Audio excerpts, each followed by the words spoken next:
9:04, we're gonna get to call this Board of Supervisors meeting to order. Mr. Bradford, you right there? Can you give us the invitation? Yes, sir. Let us bow our heads. Oh, gracious and wise Father, we thank you this morning, oh God, for allowing us to see another meeting. And Father, we just ask, oh God, that you continue to protect our elected officials, oh God. Father, continue to give them wisdom, oh God. Continue to lead and guide them, oh God. Give them the knowledge and the courage, oh God, to lead your people. And Father, we just want to pray, oh God, for anyone that may have lost any loved ones over this last week. And Father, we ask that you comfort them, oh God. From the plane crashes in D.C. and Pennsylvania, oh God. We just ask, oh God, you continue to comfort their families.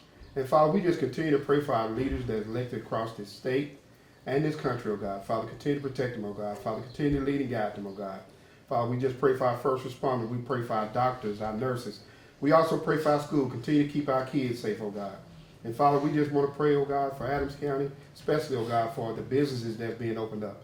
And Father, we just ask, oh God, that you show favor, oh God, for the finances in this county, in this city, oh God, as we continue to grow, oh God. And Father, we just pray for unity and we pray for peace, oh God, throughout this county and this city, oh God. And Father, we ask, oh God, just let us work together, oh God, for the common purpose, oh God, serving your people. And Father, we just ask you to pray in your precious Son, Jesus' name. Amen. Amen. Pledge allegiance to the flag of the United States of America and to the republic for which it stands, one nation, under God, indivisible, with liberty and justice for all.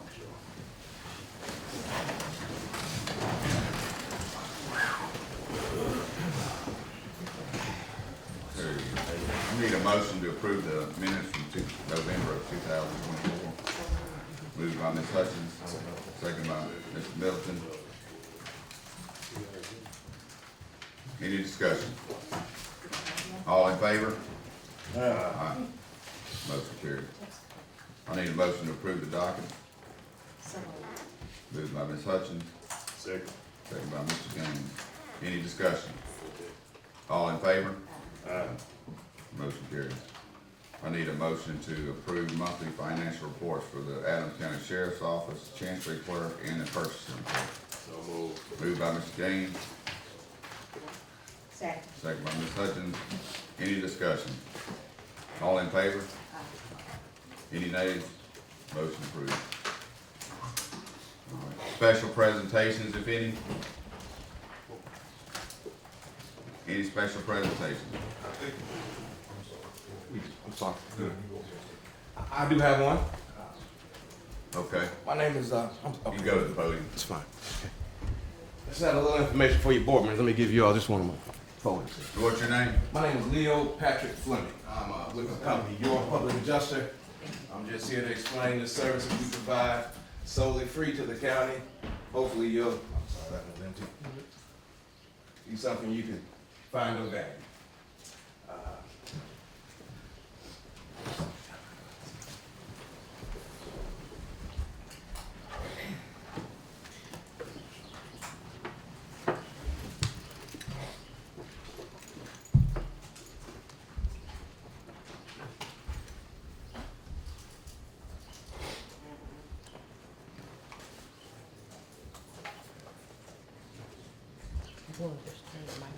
That's fine. I don't need a mic, I'm sorry, I'll just keep moving. My name is Leo Patrick Fleming. I represent a company, Your Public Adjuster. We basically handle insurance claims. Any type of insurance claim the county may have, and we handle the entire process. All correspondence, all inspections, all third-party engineers that may be needed. We handle all that on a contingency basis. We specialize in municipalities, school district, churches, really large pieces. We've done wonders in a few, Benoit is one town here. We're currently working in Clark County of Tennessee. We operate in 7 states. Typically, if you're a carrier, whatever they may pay you, we typically can go behind them and we find about 3 to 4 times more. Here, we find a lot of commercial carriers or the agent is handling their claims. He can't possibly handle that without an unbiased situation. He can't sell you a product and make sure it works for you. We work solely for the county. We work on a contingency basis. We're not paid unless we recoup monies from the insurance carrier for you. We also have a part of our business where after we're done handling your claim, we can handle the FEMA evaluations. We have a FEMA grant writing team. All of this is on the contingency, well, not contingency basis, but that FEMA piece would be something we would inspect your properties. We would write the evaluations for them to write the grants you need. We would show what you have, if you have it, 250,000 plus damages that were denied or uncovered. Again, the piece we do for that is a 100% recouped from your administrative fees with FEMA. So we don't cost the county any money. Nothing is out of pocket. Our services are solely on a contingency basis. We handle all types of claims. We worked in Benoit, just to give you an example. Benoit, Mississippi had a claim. The carrier paid them $4,300. They gave us a call. We came back, evaluated, handled that claim from the beginning to the end. I want to say they left with about $280,000 cash in hand. There's a huge difference there, and you all are much larger than Benoit. There's a huge difference there in what we accept from carriers and what we should be paid. If you have any questions, I'm free to answer them. Because it doesn't matter what kind of insurance, or whether it's a traffic accident, or a building falls in, storm hits, Correct. doesn't really Anything matter. with property, correct. Only thing we do not handle would be something like your workers' comp claims or general liability. Auto, cars, auto, any equipment you may have, your debris removal. Your insurance carrier owes you a piece for that. The county definitely should have their time and effort in removing that debris when it happens. Your carrier owes you some of that. Owes you some of that money and time and effort you put into it. Yeah, whether it be cars, buildings, any type thing, any type claim other than general liability. Anybody got any questions? Well, I mean, it sounds good. I would like to go a little further, do a little further information. That, maybe you sit down and our legal person, attorney, do a little more, looking into it, and it just make sure. And for saving that kind of money, it don't cost money out of pocket. You only get money if you recoup money. I think that's a win-win. Yeah, we wouldn't present you with the contracts. The first stage is for us to ride around and do we inspect the properties.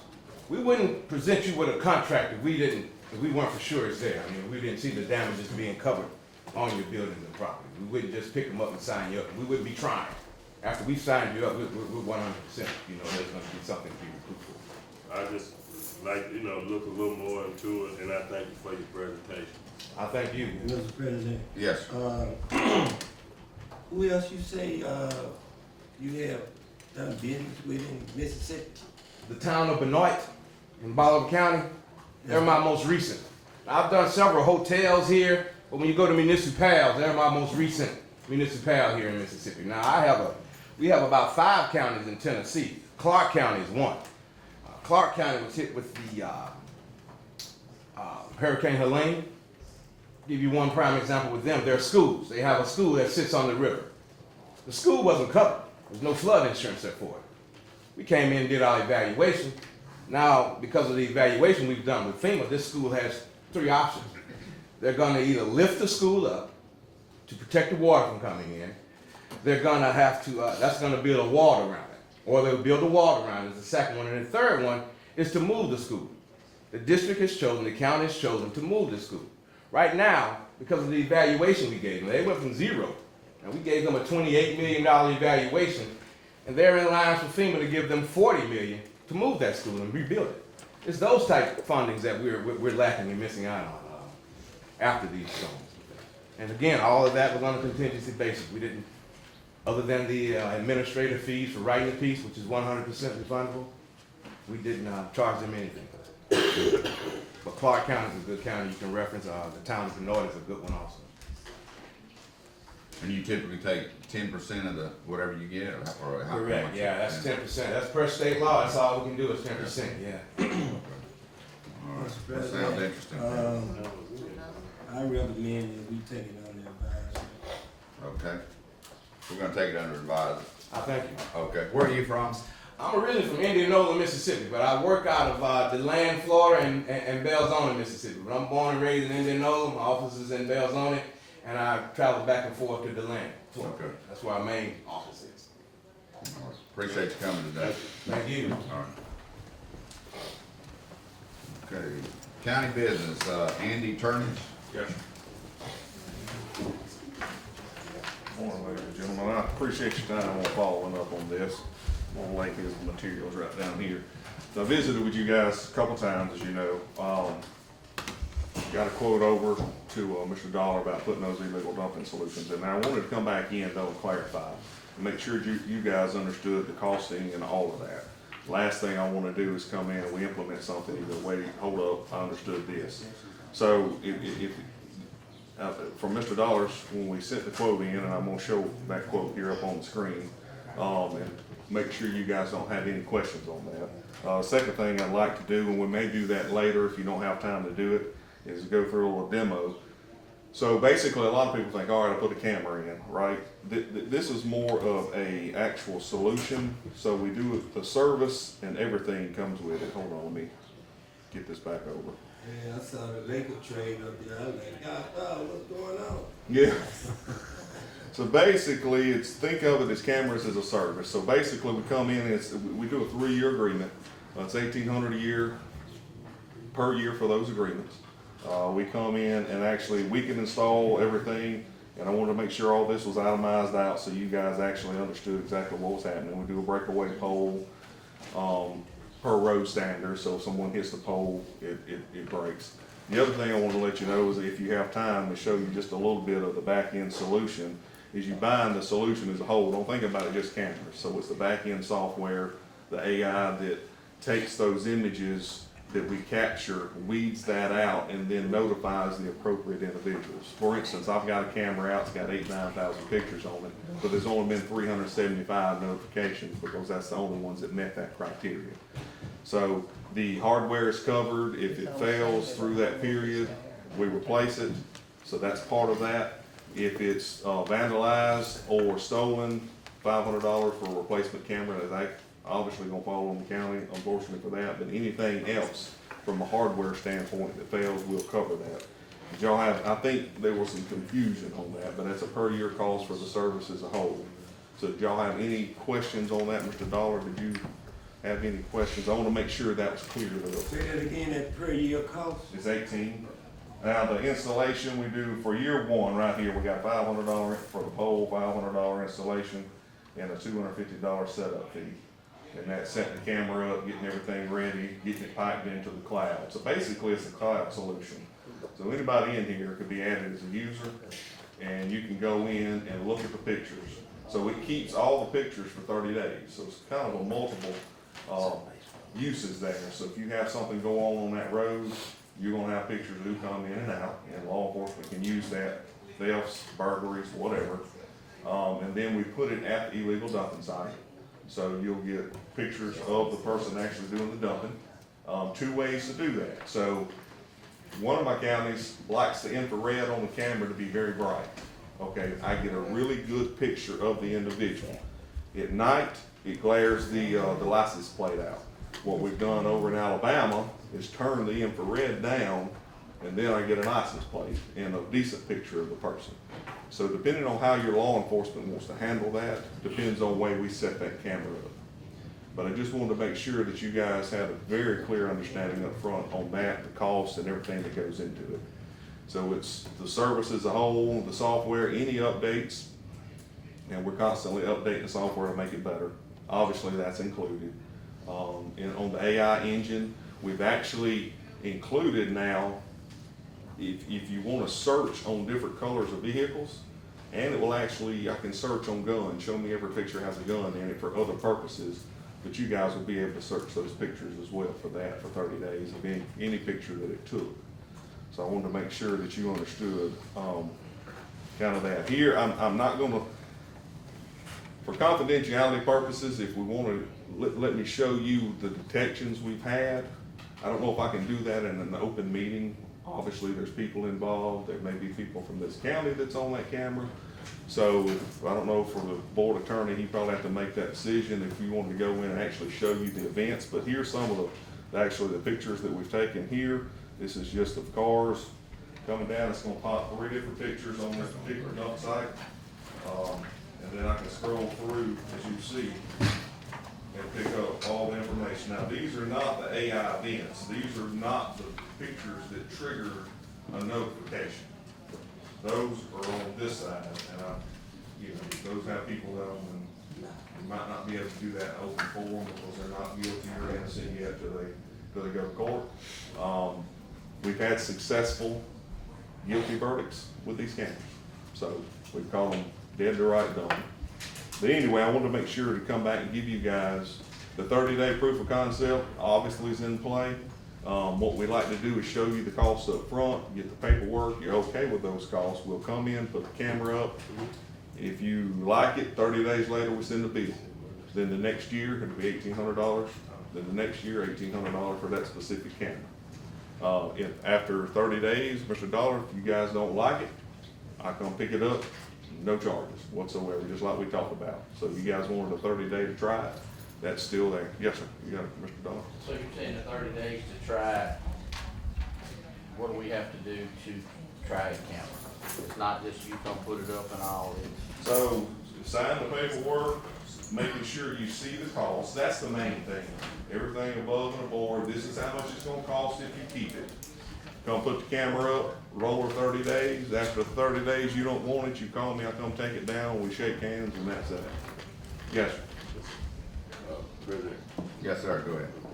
So what you saying, so it's not just $1,800 to purchase the camera, it's $1,800 per year per camera? That covers the service, the warranty, the hardware coverage, anything breaks on that camera, yes, sir. The AI, the software, the ability to go in and look at it, the notifications, think of it as a service. So basically what we found is we've had multiple counties, departments from Alabama, Florida Game and Fish, we've demoed right now. They'll put game cameras up. Okay, I got a specific camera that's sending thousands of images. You can't process in a timely manner those images because you don't know what's what. So our software, that's kind of the meat of what you're paying for, is that software that weeds that out. Yes, sir. So, other question. So, with my mind, when we first had the camera, we have, right now, several different, hotspots. I just know the hotspots in my area for trash being dumped all the time that I can think of those. But I know it's, in each supervisor up here have, complaints about garbage here where they got illegal dump sites. Yeah. So my question, if we put a camera in a certain place and we slow down the traffic of dumping, Yes, sir. what's the cost on moving the camera to another place? So $500 will come install it, or if Mr. Dollar and his guys want to take that on, we can train them on how to move that and get that done. But now, what we have to do is make sure, a couple different things there, make sure it's lined up and make sure we got good coverage. So when I leave that camera, I've tested it out, I know the site's covered and all that. So if we come back and install it, then it'd probably be $500 for us to come move it. But we would have the option to move it on our own. Absolutely. And you can actually, stay where you at and actually look at it to make sure it's covering everything. You wouldn't have to make a trip. Once they install a camera, just say if we decide to go with it, if they install it, we looking at a specific area. Yeah. You can look at it and making sure you're getting the right view from. Yes, sir, and also, Mr. Dollar or whoever you wanted to have access to that camera could look at that camera real time while they're moving it, turn it, adjust it, and do what they need to do with it. So we like to put them in to start with, just to make sure, because it's like anything else, once you see it, once it's put up, do the training, and that's also included in that as well. So any users that need to log into this system here, then we can go in and do the training for whoever that is. Now, the picture, so with alerts on a person in a vehicle outside, a person outside a vehicle at a dump site, it's gonna send that immediately, within 2 minutes, through an email or a text message. So if you've got someone in an area and you work closely with the sheriff's office, I know how busy those guys stay. They may not be available right there, but if they happen to be in the area, then you got a description of the vehicle and the person we can identify. I don't care how many users you set up, each one of you can be a user. That's irregardless, y'all have to decide that for what you want done. We've been very successful with it. And, so, you know, and that's what we was looking at, because it seems like a lot, but, it's something that can actually take care of itself within itself. If the prosecution rate, if you got AI, you can identify faces. And the sheriff, I mean, you could identify plates and stuff like that, so we can get, if you can prosecute, it's $500 to $1,000 of a dump and fine. If you catch 3 people in a year, that's pay for the camera, for one of the cameras, if they catch it. So, you know, That's what we found. it's feasible that it'll pay for itself. It's not like it's compared to what the fine is, as long as you got people who, and which the sheriff did say he don't have a problem if he can get the pictures and what he need, that he don't mind prosecuting. But that's kind of what I was thinking about. But I'm gonna yield the floor for any other supervisors if they have any questions of Mr. Dollar. Okay, go ahead, Mr. Don. All right, just to explain it, the first year, the camera's 1,800, it's 500 for a pole, 250 for setup, and 500 to what people put install it. Yeah, that's- $3,050. Yes, sir, Okay. right there. I just, I don't know if they see that.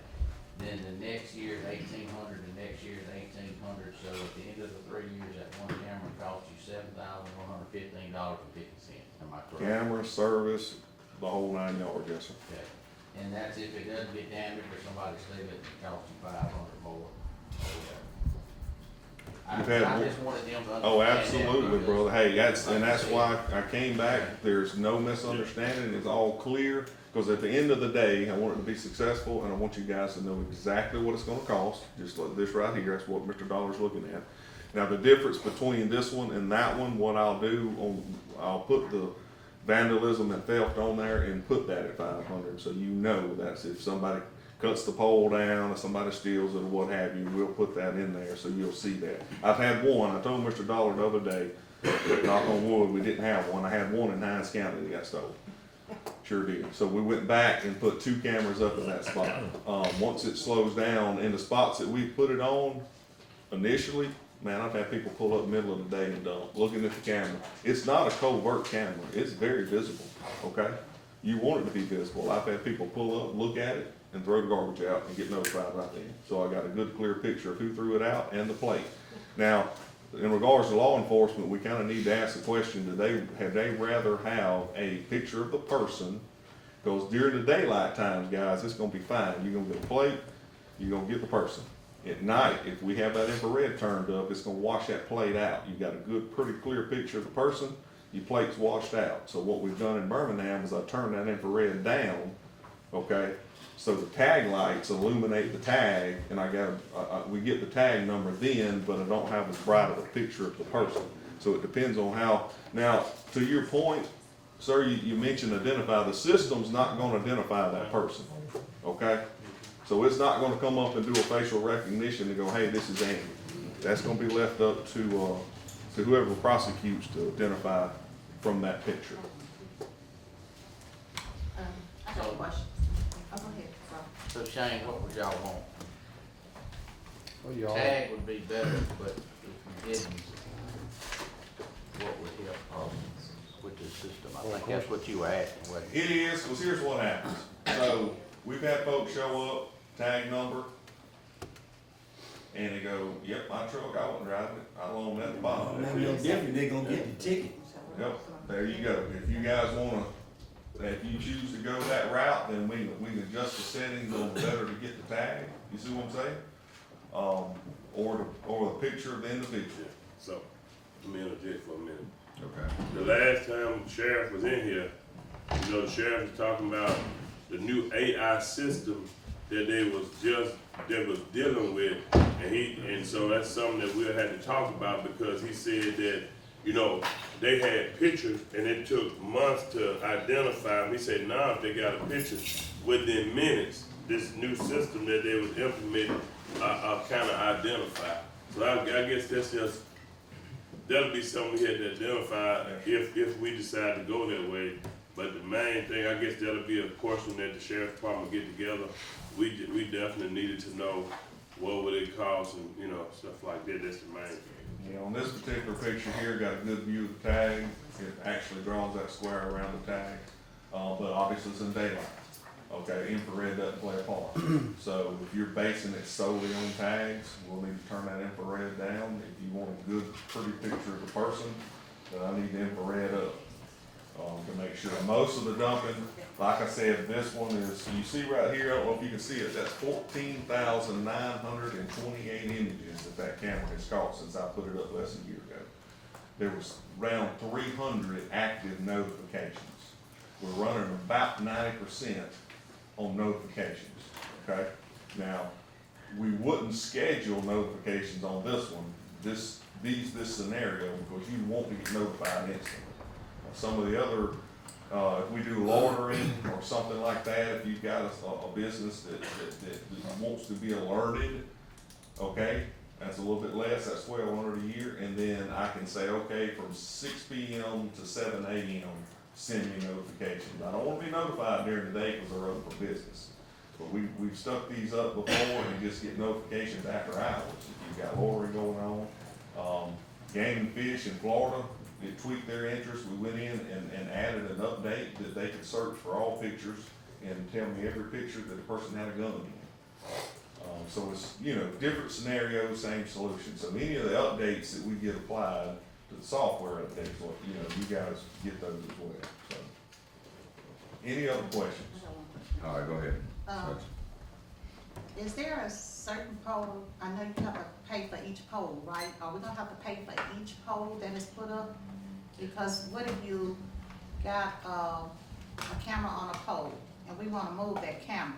So do we have to purchase another pole? No, so the way those breakaway poles work is we dig a hole, put the base in, and then slide the pole down in it, so the road, you know, so it'll break away. You can remove that pole, Mr. Dollar, I don't think you'd have an issue, because I guess a lot of your signs are done the same way. You can remove that pole. Now, if you don't want a breakaway pole, I have put them on a 4x4, okay? Now, that's more of a permanent solution. It'd be a little bit harder to move a 4x4, especially if it's concrete. But we've had really good luck with these poles, and it'd be, I think it's the same setup as the stop signs and yields, all those signs. You would take that pole up and move it. And you guys may have some. If you've got poles already that we can mount to, then I don't care.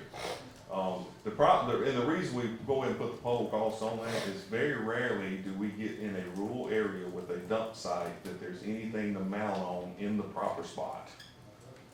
So then we need to put something in that proper spot to make sure we get good coverage on it. And that's why I go ahead and include those costs there, so it's all out and open, there's nothing hidden there. Okay, Mr. Gaines. One more question, internet, how does that work? Do it have to have access to internet or do it for you to? Excellent question. So the cell card and service is included in that cost. So these are cellular cameras. Okay. So that's all included in that cost, and then it sends it to the back end system. So what happens, it takes that picture and sends it to our AI engine, and then it scans it and says, hey, there's a person outside a vehicle, notify these set of people. Hey, it's just a vehicle, don't do anything. So that's why there's a 1 to 2 minute delay there from the time it takes that picture to the time the notification gets whoever you want to. So as long as there's cell service in that area, this camera's gonna work and it's gonna transmit relatively real time within 1 to 2 minutes. Are there any grants available for cameras anywhere? There's USDA, several. whatever. I don't know on a specific illegal dumping solution. I know there are some grants out there. I'm sure the sheriff's office is aware of some of those that provide for cameras, body cameras and pole cameras and such as that, but not this specific solution, because it's a snapshot camera.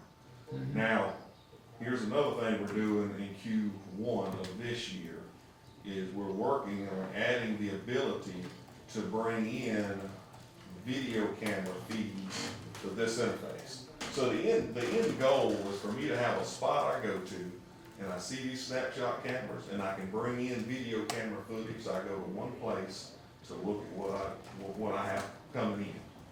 That's the end goal. That's one of the things we're working towards right now. And the different options on searching. So then it gets interesting when I get that video feed in, it makes more sense now. Well, I can search for a car of this color.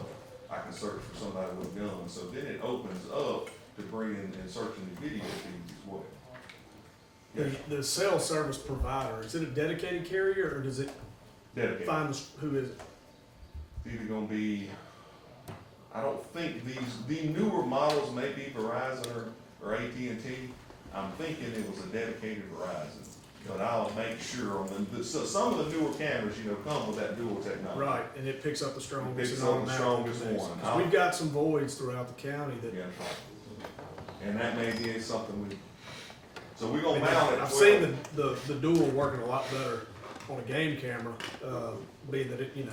So It I finds will us- find out if the latest version, here's a picture of that camera right here. I don't have a picture of the solar panel, but basically we put a solar panel that's got a battery in it. That's why I'm able to do 14,000 pictures Right. and it stay rolling. It may be dual, I have to check on this latest model, see if it's a dual SIM or not. Okay. But it'll be Verizon or What AT&T. do you wanna bring down here where we can, try it out and see how it works? Robbie, We We still got- just have to sign something for 30 days, but he said that's not binding us to anything. If we don't like it after 30 You days. don't like it, He can you come come get it get if we it. through. So the question is, do we wanna do that? Bring the camera down here for 30 days, see how it works? Ain't gonna cost us nothing, and we'll have a better idea of, if we decide to get this, what we, putting our money into. yeah, all day. okay. I just want. Robbie, you and him gonna work, I know, we talked about that the other day, but Yeah, I wasn't sure. Scott, what we need to do is do a trial. What's that? What we need to do is just do a 30-day trial. He said it's not gonna bind us anything, we still have to sign a contract or. Yeah, it agreement depends on what the 30 contract days. says, Yeah, so yeah. you need to look over that, so he needs to get. If you want, this is what we've got in there, the 30-day proof of concept. Oh, that's what you sign right there. Customer and test solution for 30 days at no cost. You're not satisfied, come get it. If you are, we send an invoice for the first year. But I'll be happy, sir, we'll get that to you. And I'll need to add the $500 on the vandalism, how much that costs if it gets stolen as well. Okay, we appreciate you coming in today. Appreciate y'all. Any other questions? I'm gonna get out of here. All right, thank you, man. Thank you. All right. Cleophas Marsall, This is he. Good morning. good morning. Can I stand here? Podium, please.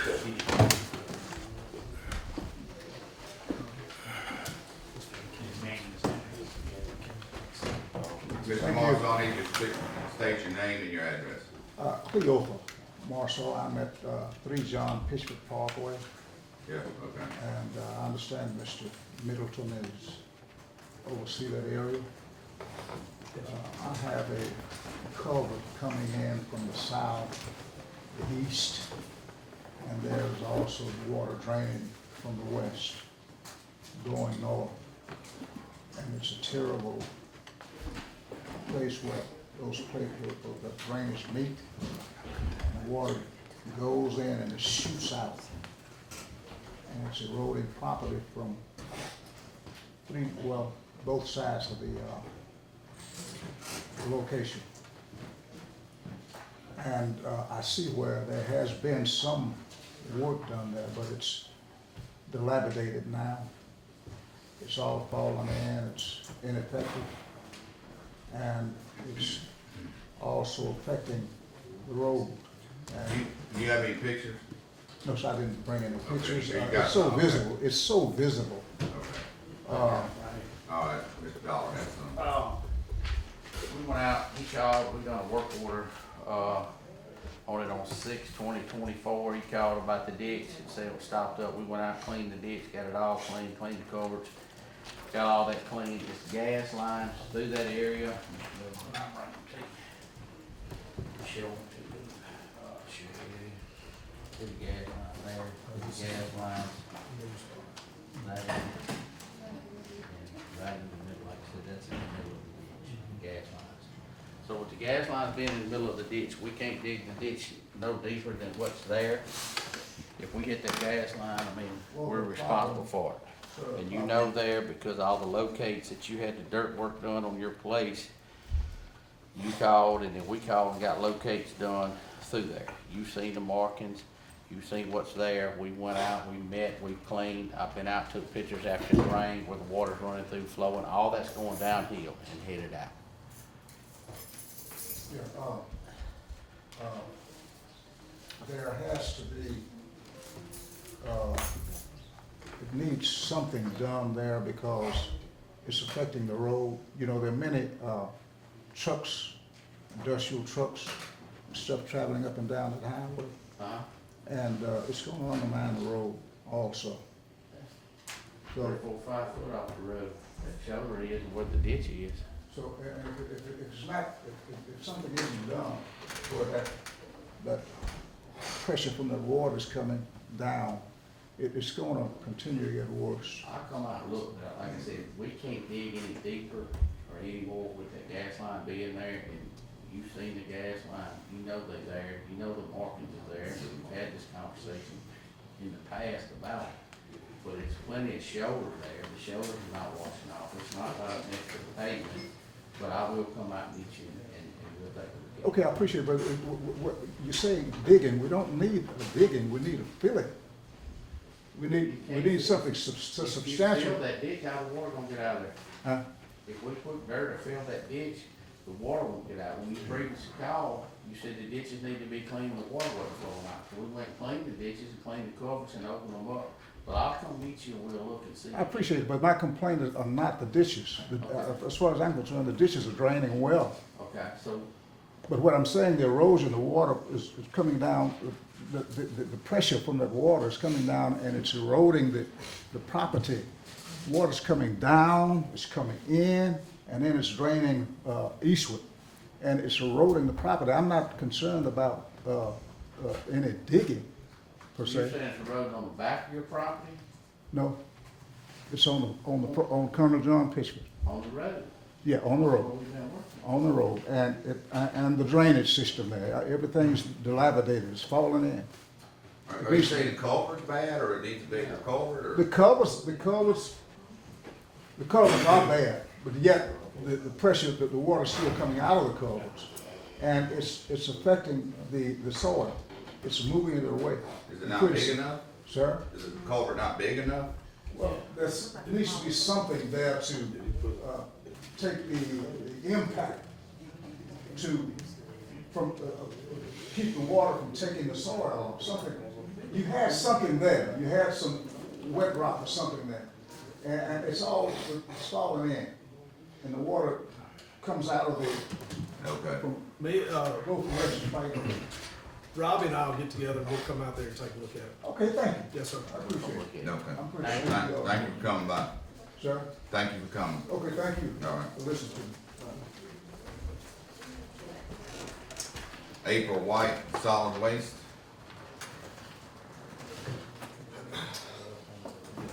Mr. Parker. No, he was back here a minute ago. He didn't. Hello. How is everyone? We're good. How are you doing today? I'm great. I wanted to report that I'm still waiting on some, I've got several quotes coming in for dental, to look at a new dental plan.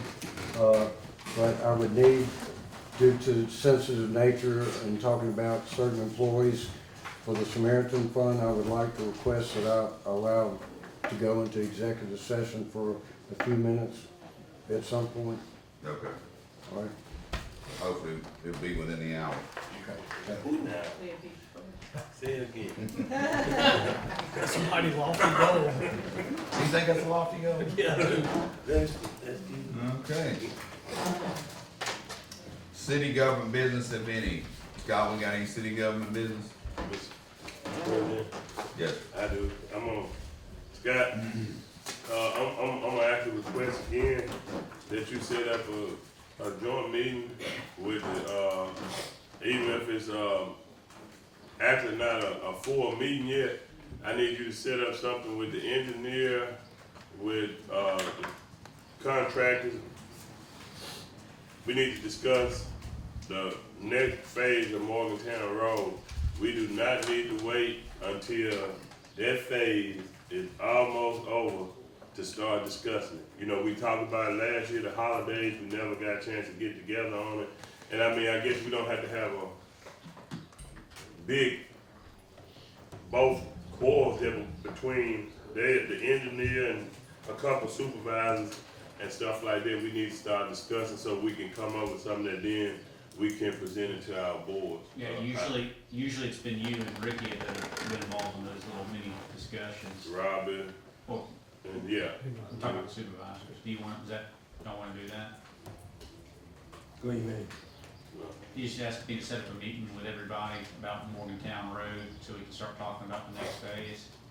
You wanted, he said he wanted a couple of supervisors. My suggestion was you and Warren, because y'all have been the, you know, the ones that have done it. Is that okay? Yes, sir. All right.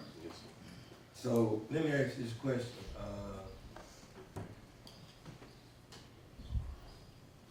Is the funding not in place? What's that? Is the funding in place? We're lacking $1.8 million. 1.8? We requested that to our state delegation. So, what was you talking about? We was gonna do, something to get the money and we was gonna pay it off.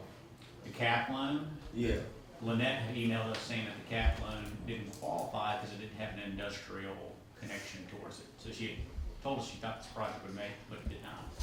So that's Okay. what I didn't get that information. I included that in our most recent correspondence with Senator Butler saying, you know, if we had Did something you- similar to the cap loan, we'd be okay with that Did too. you send it to all the rest of them too? Sure. I say, did you? Oh, no, but I can send it to you. I may have, I mean, I have. Not me, I'm talking about the other legislatures. Oh, yeah, send it to the rest of you. Sorry, I think it's not all the way on. Okay, is that all? There's the contractor right there. Okay. Do we need to grill him? Not at all. Yeah, me too. Just gonna try to set up another meeting for the second phase of the, He ain't gotta figure out where the really money's do gonna the come second from. phase. All right, departmental reports.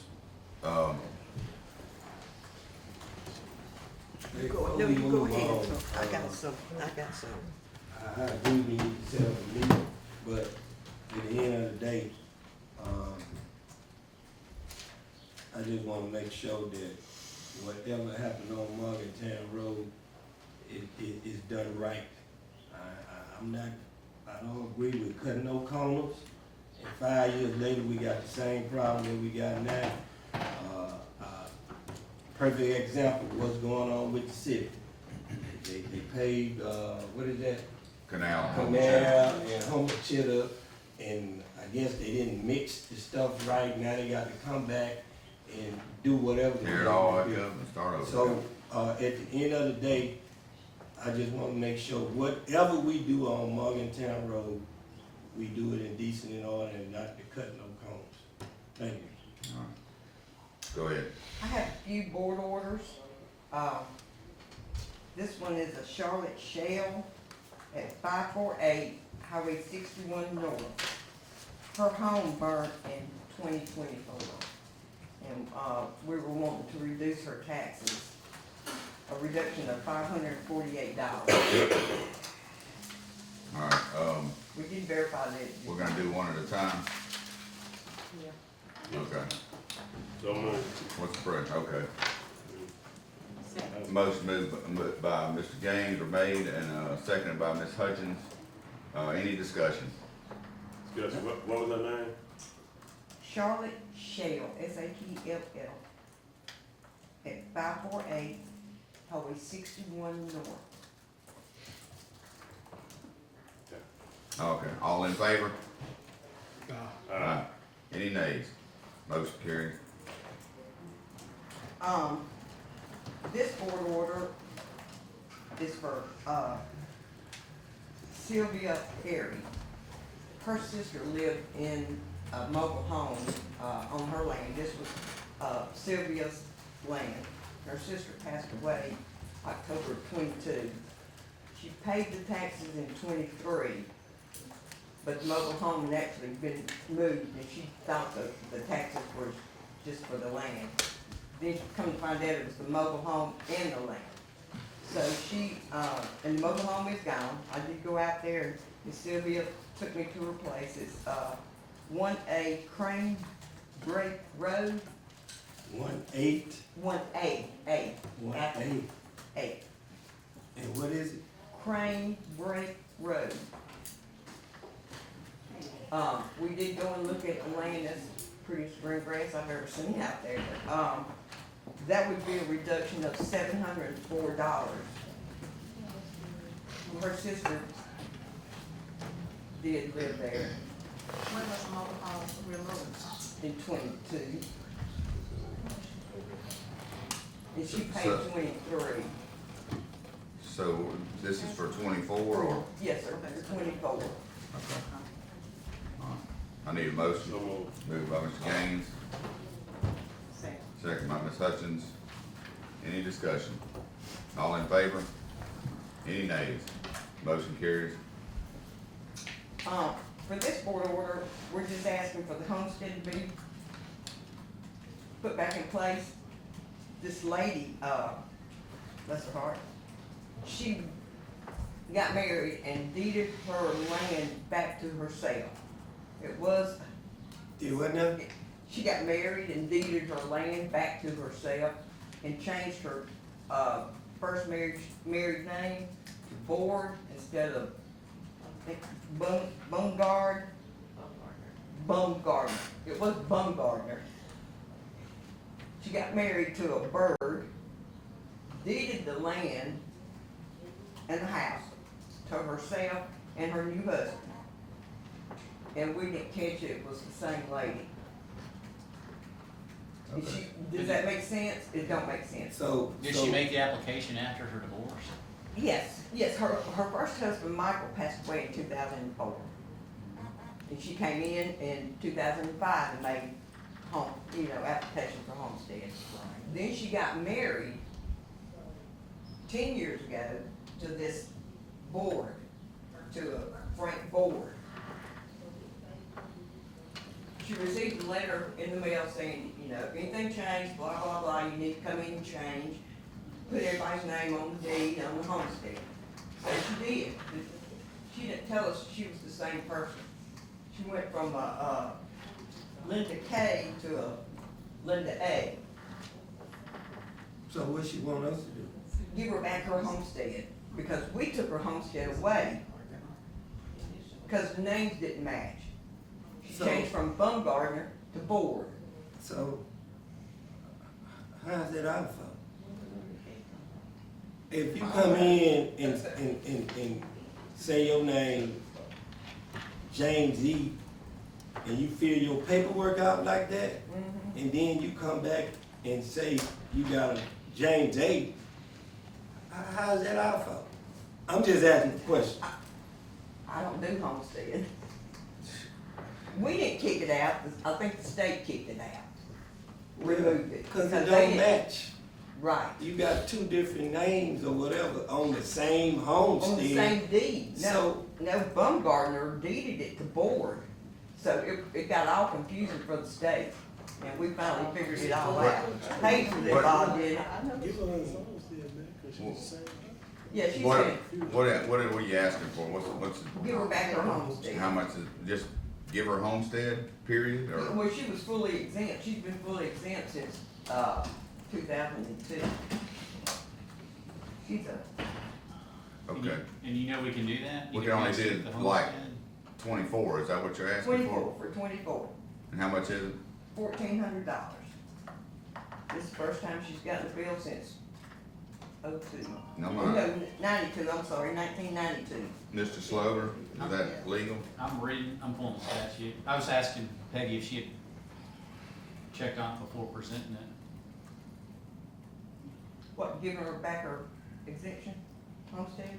Right. So she married again and got a homestead. She got a divorce. So she don't pay. No, her first husband died, Her husband died, she reapplied for homestead. and then it's been in her name all this time. Okay, and then what happened? Well, she married a board, You okay now? received a letter saying both y'all's names need to be on it, so she deeded it to herself and her husband of 10 years. And didn't reapply? Yes, she reapplied, but it was, after the fact, after it was kicked out, I mean, After what? the state kicked out the homestead. After she applied, deeded the yes. property to herself and her new husband, did she then apply for homestead? Yes, And it didn't yes, get credited? right, the state kicked it out. The state kicked it out? I believe, yes. Yeah, that's fine. Because they She made her didn't- application, her homestead Yes. application on time. We've got the application and everything. If we had her on it, but the state kicked it out, from what I understand. So we It's can good. do it? So the state kicked it out because, Baumgartner and Bohr wasn't matching On the deed. on their, for their stuff. so Ms. Price, she's move old there, enough dish her up. for to be tax exempt. She's entitled to it. Thank you. Yeah. Her and her husband is the age of tax exempt. Okay. All right. You I shaking need your head, but sometimes I need a- Yes, yes. I need a motion. So moved. Moved They by marry Mr. younger Gaines. folks. You know Second women by don't Mr. tell their Rhodes. age now. what I'm saying, they marry younger folks, and if you over a certain age and you marry somebody that's 50-some years old and you put them on the same deed with you, then everything gonna change. No, It's not. You gotta make a new yeah, application, you which have she to make a did, new application. and it just didn't match, the new application didn't match with the state, they So, kicked it out. so, let me kind of clear this for myself. So, I'll be 65 this year, and next year I probably be tax exempt from paying taxes, right? Yes. Is on that not homestead. true? On homestead, yes, sir. Okay, then if I turn around, cause my name is the only one on my deed, then if I turn around and marry somebody 50 years old and I'm 65, then we are still tax exempt Yes. with the two people on that because of my age, and that's what we saying? And if you make your application for homestead after you put her name on the deed. Yes, So, they made their application before homestead, right? That's what he said would make it legal. If they did not, then we couldn't give them the exemption. they made application, yes. And the state just kicked it back. I got you. Who's the lucky lady? Oh, You. You said you're getting married. I'll let you know. Oh. All right. All in favor? Any nays? Motion carries. Okay, she don't tell her name. Okay, we've got, a situation with Jones Lumber Company. That wasn't a situation there? No, that was the easy one. Oh, okay. Those were all easy. Because I talked and you don't understand. Anyway, Jones Lumber, y'all know they're out there on 3D Levy Road. Filed for Freeport Warehouse. I had run across a board order saying they wasn't entitled. Well, I was wrong. So, I sent Chad, which is the CFO, Jones, a note saying, you're not gonna get Freeport this year. Never heard anything back. They didn't file for appeal. They didn't file the fee that they're supposed to file when they're filing for Freeport. Didn't hear anything back on the appeal. October the 11th, I started receiving emails from their attorney saying I didn't read the law right. And that's correct, I did not read it right. They could have applied. However, it's at the discretion of the board to give it to them or not. Give Mr. them the- President, let me ask you a question. So, am I looking at this right? They was tax exempt before Freeport, they have to file every year they had to file for every year. inventory. So they they didn't file. They filed for it, They filed their rendition, they didn't pay their fee, Yeah, I right. need to get with Peggy, and cause it's been, what, I don't know, 14, 15 since we picked this up and looked at that on the fees, since I picked it up and looked at the fees. and Well- so forth. You know, plus I downloaded it off DOR. So this is the first year that they didn't file. They filed their application, they didn't file the fee, the exemption was previously given, granted, I don't forget when, but once that's granted, then all you gotta do is when you do your rendition, you render your property, that's inventory. File every That's year. free warehouse credit, and every year you're supposed to show what's exempt and what's not exempt. So, they filed that, they didn't get the $10 fee, Yeah, and that's what we need to do before we take any action on it. So did they pay the taxes or did they haven't paid the taxes? no, they hadn't paid. And how much is the tax? The exemption would be about 100 grand. What I was told. How'd you come up with that? And what I have you got? saw What have it. you got? I only come up with 5,000. It's a little different. $86,000 Yeah. is it's They sent a bill, It's that's $5.5 million worth of inventory that would be exempt. It's the inventory in their warehouse that is in transit, that is, I don't think they need that. that has been exempt, for, you know, they filed every year, and they filed this year, it's a $10 fee, and apparently they an accountant somewhere, a controller somewhere did not send the check.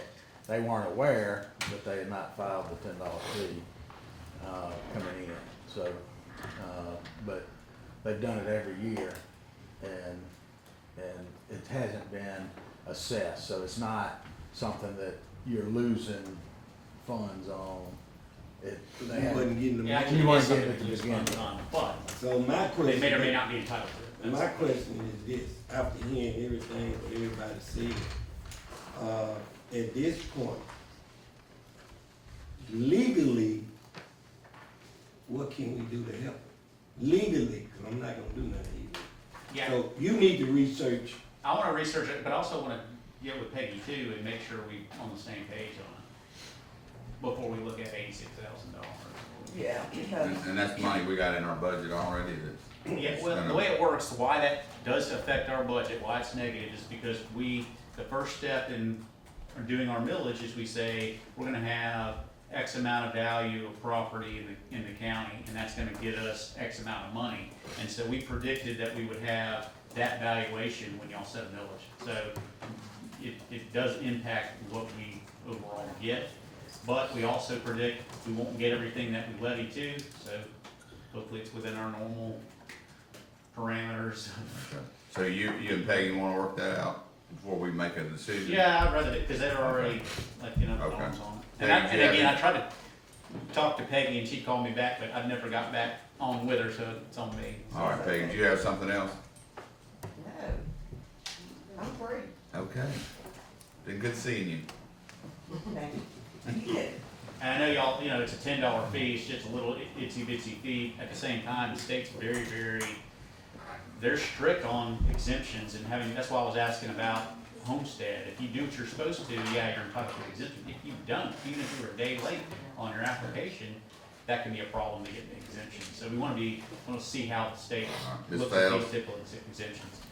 Even though it is just a fee, that doesn't really matter. It could matter to us. Good morning, Annette Fails with Adams County E911. I want to give you a report of the calls for the month of January. Adams County SO had 505, Natchez PD had 938, and Natchez Fire Department had 42. That's for January the 1st through January the 31st. Also, I should have a form in front of you where we swapping 2 employees around. Ma'am? I should have a form in front of you where we swapping 2 employees. Oh, okay.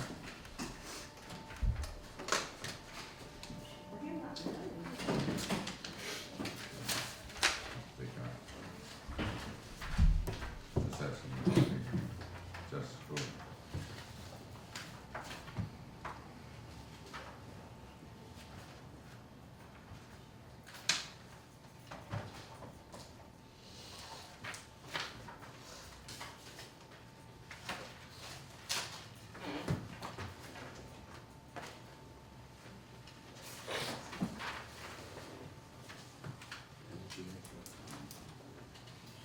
Okay, you got Terrence Brown, Mhm. that one, okay, $16 an hour. Change to 15, Yeah. okay, telecommunicator, $31,200 a year. Alright. And then you got, Shanisha Yeah. Miller. Pay change from, $15 to $16, Yeah. okay, $33,280 a year. I need a motion. And these are, new hires, or, No, they. They're just- they've they're been working- employees, you just swapping the titles around. okay. Alright, I need a motion. So moved. Moved by Mr. Gaines, second by Mr. Middleton. Any discussion? Yeah, the money they, state, It's just a- it's split, yeah. same, Yeah. okay. Okay. All in favor? Aye. Any nays? Motion carries. Okay, that's all I have. I got a question for you in a minute. Okay, Mr. President. go ahead. Advisory board. When have our advisory board met again? Yes, we did have a advisory board meeting, I brought it before the last meeting, where they did, agree to get the fencing and the camera set up, because we do have squatters coming on the property, we picking up beer cans and different trash. So forth, we got anywhere on that. Well, we just, cause I know last time we were there, I just wanna make sure that our advisory boards, is Yeah, back they meeting. agreed to meet once a month. I seen Tim and stuff like that, because, we got, I think this, it was set up, let me let Scott give me a little information. Tell me why the advisory board was set up, cause I know that was before me, Wes, and Kevin Yeah, got here. so what the board kind of wanted was more information from people with good knowledge about what dispatch needs to be doing, particularly one of the fire chief and the police chief and the sheriff and we wanted these particular people telling us what they need for dispatch. It makes a lot of sense. The law that we currently we're operating under required it just to be one member from each district. And that just wasn't conducive for us. So the option was the board could take back the commission and it could be directly under the board of supervisors, which that's what that board did. And then they appointed an advisory board, which again has no, other than we take their advice because it's valuable to us, we don't have to legally do anything that they say. We've always followed what they say, but that's why they set them up, is they give direction to the board of supervisors so we can make good and knowledgeable decisions. Okay, yeah, and that's It's not mandatory or anything like that, but we want it to be mandatory. We want them to come and do those things. Yeah. And give us that advice and stuff, so. And so, I remember when I first came, that, sometime that advisory board, I remember that's when Ventus was the fire chief. He probably was. He was on that He board. used to come, I remember he used to come to our meetings and stuff like that. And, I know we moving forward with a lot of stuff like that. So, probably, which you come all the time, you here anyway. So it'll be good, I think, if, we have some stuff just, when y'all do have a meeting.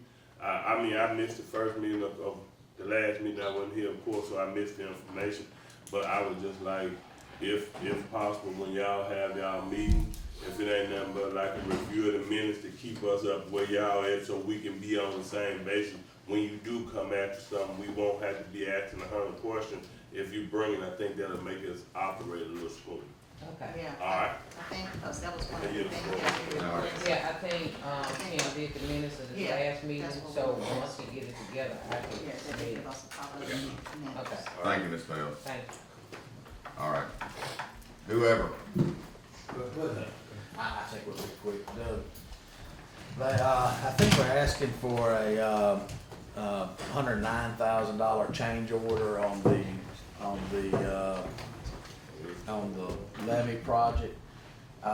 What we've done to make sure also is that we stay within budget, and so we actually have gone through, looked at some of the kind of the end product and had Doug remove about $180,000 worth of work, covering the manhole portion of the site, which is more aesthetics than it is functionality. so we stay within budget. So there is a $109,000 change order. Doug's gonna kind of go over the details of why that's necessary, and it is definitely something that has to be done, but here's. Now, let me ask you a question. Yes, sir. I'm just one supervisor, I don't like change orders, but let me ask you a question. And Mr. Attorney, help me out with this. Was this project bidded out? Absolutely. So is the change order gonna change, what word I'm looking for? Since you had 2 or 3 people bidding out and they bid at a certain amount, is this change order gonna take it over what they actually bid? No, so. Highly unlikely, the differences of bids are pretty drastic between. No, I'm asking, I bidded $100,000 for to do this project, and I come back for a change order worth for $50,000, but now it's gonna take the project from $100,000 to $150,000. That's what I'm asking. Yeah. Is the change order gonna put them over what they bid the project out for? It can, a change order can, it has to be, more or less, just summing it down, you know, it has to be unforeseeable.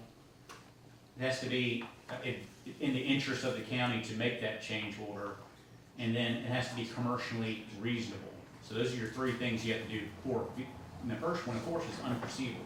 You can't draw a project up for $100,000 with the mindset that I'm gonna add this change order for Well, they do it all the $50,000. time, Scott. In all my years in office, that's what a lot of people do. They bid low, then they change order their way back all the way up to what the other person done bid. Yeah, the governmental entity certainly can't do that. We have to draw a project as we see it, and the change order has to be something unexpected, but it's be commercially desirable for us to make that change order be done. And Rick, You know, and then there's- this case, I agree with you, there's a bunch of change orders that come that, sometimes, like you're talking about, but that, in this case, they actually, when they cut the original levee, and they got down into the bottom of the hole, the dirt, basically the base of that was not encountered what they expected. So there was a plan to put X amount of rock, lay the culvert in and do this, but what was happening is they couldn't stabilize the soil, and so the culvert was gonna do that and eventually fail if they don't go in there and remove and replace and put a different, some more substantial base, and it's just something that, you know, you probably could not have known until you stuck a shovel in the ground and figured that out. Which is why, to your point though, Rick, is that, you know, we've stressed with the engineer and with the contractor that we've got X amount of money to complete this project and get it done for the county, and that it will not have overruns regarding it. So, which is why we've made some cuts on the back end to take care of this change order. So that's what. I understand, and you just said something that I don't like. I think I asked that too. When we put it out there, that we got $1 million to do a project, and somebody bid $700,000 on the project, and turn around and change order their way back, all the way back up to the $1 million. And I mean, I understand that you're gonna get into a project and see things that you couldn't see before you bid it on the project. I'm just saying, as one supervisor, I done seen people change order their way back over the original bid, and the person in second was lower than the bid now, because they done change order their way all the way over that. That's all I'm The saying. cuts at the end, or what, Chandler, and why are we able to make the cuts at the end, and we wasn't able to foresee that when we bid this project out for So the other the contract? original cuts, and Doug might speak directly to this, Robbie, better than me, but I'll give you non-engineering version, is basically the manholes that are out there and that you can see from the road. Original plan was to cover them in dirt, which was about $180,000 to cover them in dirt. And so in order to accommodate this change order regarding that, we're gonna leave the manholes exposed as they are, and it'll be something that we, that. And within this change order, it's not anything to deal with dirt, No. cause it is in place measure on them things, every other contractor bid on it with dirt being in place. And I know it was a problem with that when we first started discussing change orders, that was one of the things they were griping about. They did it the last contract, and now they're on the same one, but I just wanna make sure that no dirt is involved in this as far as in the No change order. dirt's involved in what this is for us, because To when put we a dug base down, on it. when we dug down to put the culverts in, the Yeah. ground was rotten, and I think it may have to do with those sewer lines that are running along the levee. Mm-hmm. But, you know, to go out there now and look at it anywhere up and down the levee, you don't see any issue. But when we dug that section of levee out, which will have the main levee road on it, as well as the railroad spur, when we dug that out and got down there to start trying to put the culverts in, the ground was just rotten. It was, I could walk out there and make it pump under my feet, so we weren't gonna have anything stable to try to place those culverts on. We had 12 inches of rock under it originally, but we couldn't even get stability there. So what this change order is doing is putting down 6 inches of rock, pouring a concrete slab on top of that, so now we've got a surface that'll just float on top of whatever we've got that we can place those culverts on, and then fill the levee back and put the road back and the railroad back. Who does the ditch out behind all those companies down there? Who does the what? Who does the ditch out behind all the, This contractor, that's part of this contract. and it backfed all that water to the project? Cause they got them berms set up through there trying to hold the water back when they dug it out. And it's- Well, that's for erosion control. But we didn't have standing water at the toe of our ditch when we cut the road out. Alright. See? All right. Any more questions? We ain't got no motion, No, I'm just, do you have any more questions? I didn't. I just, Hang on, he I got got that good. I'll just stay. So all this water here come from where? Like, all the water's backfeeding projects there. Right. See, it's coming around, that's where the Right project. up there water talking runs to back. him, I'm gonna tell you about There. that, over the years, you build relationship with engineers and contractors and Well, whatever. this is when we tried to, Build a trust. See, all the water run back to that guy. Me no, personally, I no, don't it's have running no away from it. personal This is where he came in and we had a, Can't run to Yeah, the sun. like that, Got so all these dikes at the built end of in the there. day, Cannot run to the sun. I'm It's just got to gonna stay say back where y'all working. I got One to build there. that trust. I That don't one have that there. trust right now. So when you come in with a change order, I got a question. There's one there. I mean, I'm just asking a question for the county. I mean, there's one there, y'all trying to hold the water back from getting to it. I mean, y'all working on the backside of that. They put all well, this is in- what you're looking at is the riprap where the stuff, where these culverts were. I would agree with you if we had 2 or 3 feet of standing water up against that. I know you've got it down here, but we're working right here. I understand. But we had to put these concrete, we had to put that in there to keep the That's dirt fine. I from mean, washing just down explain it into to the the board. stuff. I mean, it's my job to go take pictures to Yeah. do what I'm doing, to show them that, you know, it needs to be done right. And I guess what you're saying, $180,000 change order is gonna make it right. Well, this is for 109. What we're doing is Okay. eliminating the fill around the manholes to save 180, so we're basically a wash. Go ahead, Mr. Gaines. Yeah, I was just gonna say, just kind of backing up, well, not really backing my speaker, I'm speaking on my own, say, but kind of repetitive. When we came in, we had a lot of contractors come in and just say a project is 200,000 and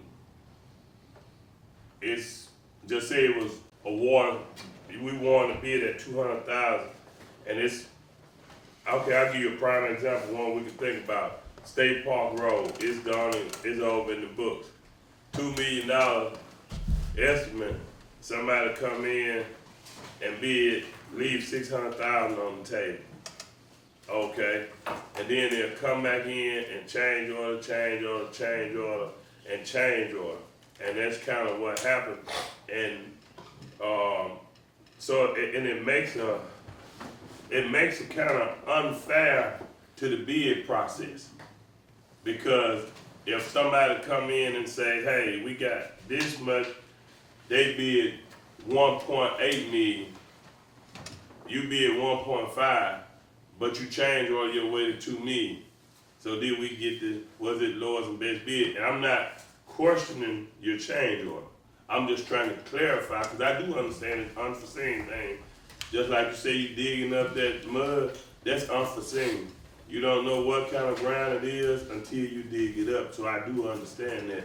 But what we want to do, and Chandler doing a job, and basically what we trying to do is make sure that even though if we approve some change orders and it's inside the scope, we don't want to get to the end of the project and have to change order. Now we coming out of pocket with costs in the county, because we have been watching those dollars. So, but and we completely understand that. That's the reason why when we saw that we had to do this, we looked and said, well, what can we cut out of the project to offset that cost? And so, like I said, we've cut some dirt work out of it to offset this cost, such as the total cost of the contract at this point is not going up.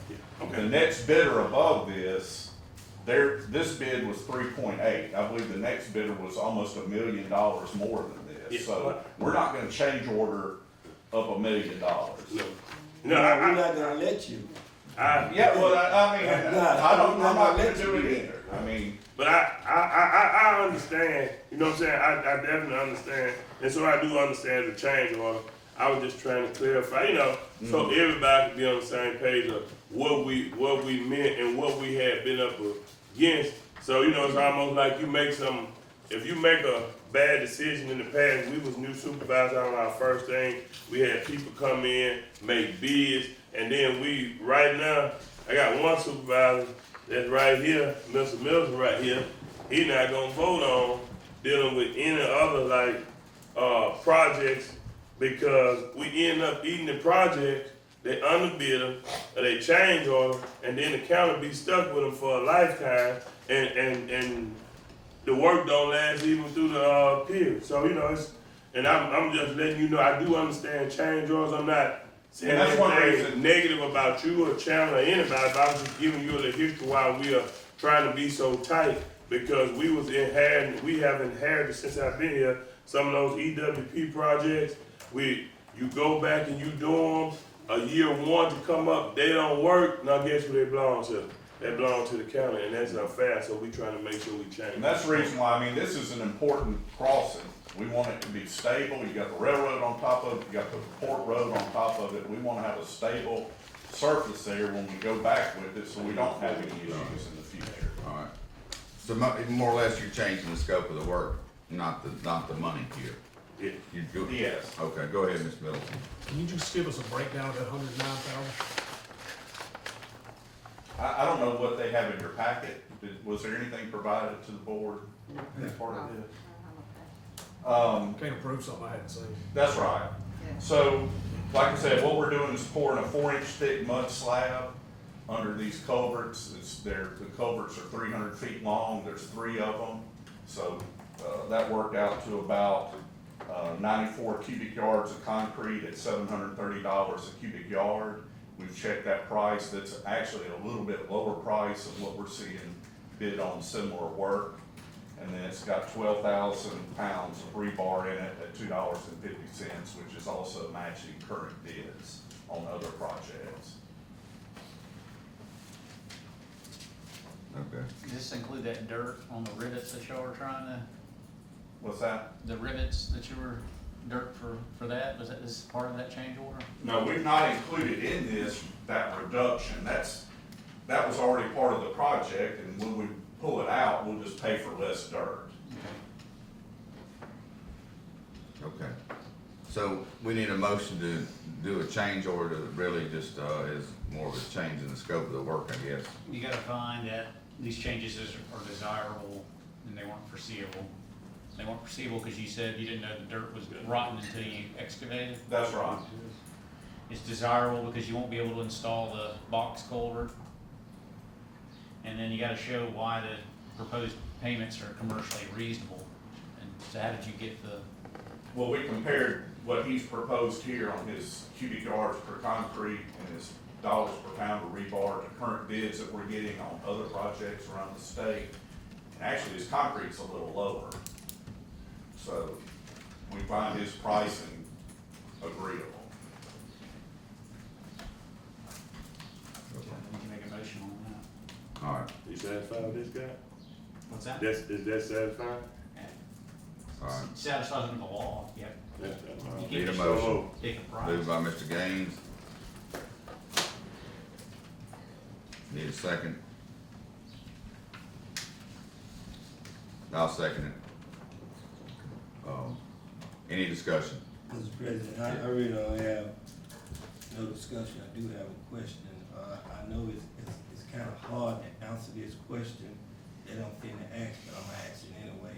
Do you see any other unforeseen things that's gonna bring you back before us and ask for another change order? No, we're kind of at the tail end of this project at this point. Okay, thank you. All right. All in favor? Aye. Aye. Any nays? Motion carried. Thank you.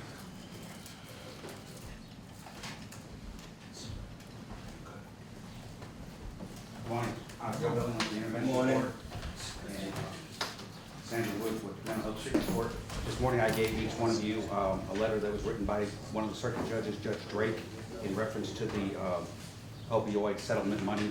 We're asking for y'all to consider providing at least half the money that's been recovered by Adams County already to the intervention courts that will be used for treatment. Mr. Slover, or Ms. Washington, how much money is in the opioid? Right now it's 98,173 and funds 167. Okay, and they're asking for, 50,000? Yes. How much was it to begin with? There's like $98,000 that's been accumulated since So none's going out. started getting it, and they want 50,000 out of it. Okay. I think they told me that they wanted it to help with getting treatment, is that what you're? Treatment facilities is one of our biggest expenses. So it's a non-stop, you're trying to do drug court and you're acute, mental health court, you're acute, you need that inpatient services. It's a non-starter, you don't have inpatient services. So let me ask this question, how were you getting before this money? May I say that again? How were you getting it done before this money came about? Usually, well, we were getting a grant through AOC, and then we have the administrative office courts, but they only allowed us so much money. So this year, I think we got 150,000, and right now we're running. It's going to be about 180 or 190 is what the budget will be. That from that, out of the 190, 150 will get reimbursed. The other 40,000 won't. So we're asking for the 50,000 to help us, so we can kind of figure out. Yes, sir. Ms. Was you finished, Ms. Hudson? Yeah, okay. Ms. Administrator, was we had a certain amount predicted that we was gonna get off of it, the settlement, are we getting the settlement coming in increments, that's all of it? Okay. That's Yeah, all of it. we really don't know how much we're gonna get or whatever. I think they gave us an estimate at some point, It's, but the only amount when we looked at it that we were gonna do is make sure our cash balances on all these programs are sufficient so that we don't have to get into the negative every year. So, and I don't think it's probably 10 to 20,000 per fund, I would guess, to keep them balanced. So, I guess what we could do is give them half of it and then come back in 6 months maybe, and we'll see where we're at. and that's basically what I'm just kinda trying to get at. I heard him say that they have 150,000 in, and they need probably 180,000. And then, so that's a $20,000 difference. And I'm just trying to make sure your books, but not denying them, but making sure our books is right. I don't know how y'all had this money. It wasn't never allocated or nothing like that. It's not affecting anything. So that's just basically what I was trying to see, the financial state of the county that's gonna put us in. And this opioid money's a one-off, isn't it? I mean, this ain't gonna keep coming in next year, so like, we're not gonna get it again. And I know everybody want a piece of it, because you know, when we first made the, announcement here that we was gonna get so much opioid, you know, like the next meeting, everybody said, well, we gotta have this, but I just wanted to make sure. I yield the floor, Mr. President. I got this letter, and it was dated back in October 2024. It was from Judge Blackwell. And it was regarding the $273,000 in the national opioid money that was settled in Adams County. That sounds about right. So how we end up with 98? Is this just what's the settlement, and we only got 98, or what? This calendar year, we only just got 98. They're estimating they might get to about total, but for now, See, that's what was asking. They said no, they wouldn't come in. I think you asked was coming in. That's what I'm trying to figure out. No, it was Yeah, already in settled. increments, yeah. Plus, the mental health court's still fairly new, so the funding sources aren't necessarily as predictable as they've been. So showing them that this was one-time money and needing treatment or whatever, be able to go back to AOC to say, because without acute services on mental health or drug, you can't have a program. Someone's really bad addicted or really in bad shape mentally, they gotta go inpatient care. It just won't work. So, and they know that. So what's the pleasure, board? Let me say this. You say y'all got 150,000? We got 150,000 from the AOC. That's runs from July 1st through June 30th. As of January, we were 109, I think is what had been spent out of that 150. So we only have about $41,000 left. That's why we're asking for the 50,000 opioid money to assist us. So, is it a time limit you need? You need it today, you can wait till the next meeting? Can you wait?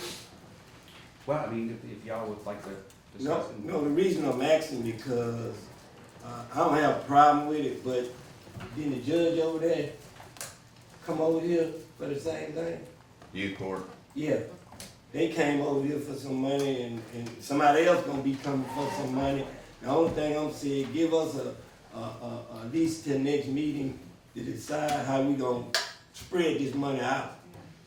And I don't think nobody up here got a problem with it. And y'all ain't no desperate need for it right now, like you need it today to pay something, right? Right. So by next meeting, we'll be gonna make our mind up and get with whoever else. Did they do a budget amendment request? Did y'all do one of those sheets?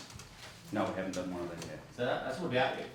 For any type of budget amendment, guys, y'all want, the policy is you make a budget amendment request. We could ask them to go ahead and do that and have it ready for next meeting. Yeah, let's do that. Okay, we're gonna You table don't have to it, approve it, but at least ask, this is where it's coming from and so forth. table it Which you're till supposed next to do for meeting. everybody. Yeah, that's what I said, but Yeah, get us some more information. yeah, Mr. President, and that's Yeah. was actually a good idea. Yeah. So you got judges, this is just, so is this combined? I see it come from, Judge Drake, so is this combined with, Judge Blackwell also? Yeah, she called. She sent an email. Also, so this is combined with that. So I think that'll be, I do think it's reasonable for both courts, but I still need to, we had somebody from next door come over. So like, Supervisor Gray said, if you allow us to talk to the other judge, and, I think we'll can make a better decision on it. And I don't foresee anybody I just wanted to make sure all the judges and everything have been included. But, And I'm not trying to criticize the previous drug courts, but the drug court, number one, both are real active in both of these two courts. And then our reimbursement requests are getting sent in and we're getting reimbursed, and that's a real good thing. It's been some really good things from a financial standpoint of the drug courts and diversion courts too that's been real good for us. And the only thing I just wanna make sure we don't end the year, it's a problem for us bookkeeping wise, having to borrow more money to make itself up until it pays itself back. So just having that base, that'd be the only, it would be free. on a suggestion that I have, and I totally agree with you, but what we, as a board, started doing, what we need to do, and not just the president, as a board, when you see a lawyer, anybody here, when you see something like that come, and should be a budget amendment, because I remember we put in place, if you need a budget amendment, a budget request form, that you should request it before the meeting. And I think everybody should use that, and I don't think that'll keep us from making decisions in the blind. You know, we need to make sure that, because if you come in here today, just think about it, not saying picking on the court, but if E911 come, emergency management come in here today, and everybody say, well, I need this, and I need that, then we approve it without going through the financial record. That's how we go upside down in business. So we just appreciate everybody just kind of following the process, and that just keeps us all on basis with our money. And then that don't go for one department. We have to make sure that we are solid across the board with everybody. You know, and I think we had that. The sheriff came out. I used the sheriff that last time. They wanted to come in and say we need to do this amendment, but guess what? We don't have it. So if we do it, then guess what? If we $50,000 in the red, that easily give us a deficit. So that's the only reason we ask for to have budget amendments approved first. All right. So we'll table until next meeting. We'll have other paperwork. Okay, Thank you. Fill out the amendment form and you can take action on it. all right. All right, mine, Morning, board. morning. Sam Mine, Veteran Service Officer for the county. Right now, we are waiting on some more information about the restraints that the state is putting on the outreach programs. As soon as I have that, I present it to you guys, but I know that our spring conference has been canceled because of some budget restraints. So, as soon as I get some more information, I'll present it to the board. Okay, But that's all I have for right now. all right. You have any questions for me? Appreciate it, man. All right, All right, thank you. take care. Good morning, Board. Brad Bradford, Adams County Emergency Management. How y'all doing? All right. I got a couple of things this morning. First thing I did hand out this morning, we talked about a couple of meetings ago, was our hydrant policy. We was able to locate it, and we do got it. I put a revised copy on. I did send it to Scott. So what we need to do, we need to spread this across the minutes, because what this does, this allows this. It was put back in 2000, so we was able to find it. So we revised and bring it up to date to the current verbiage on it.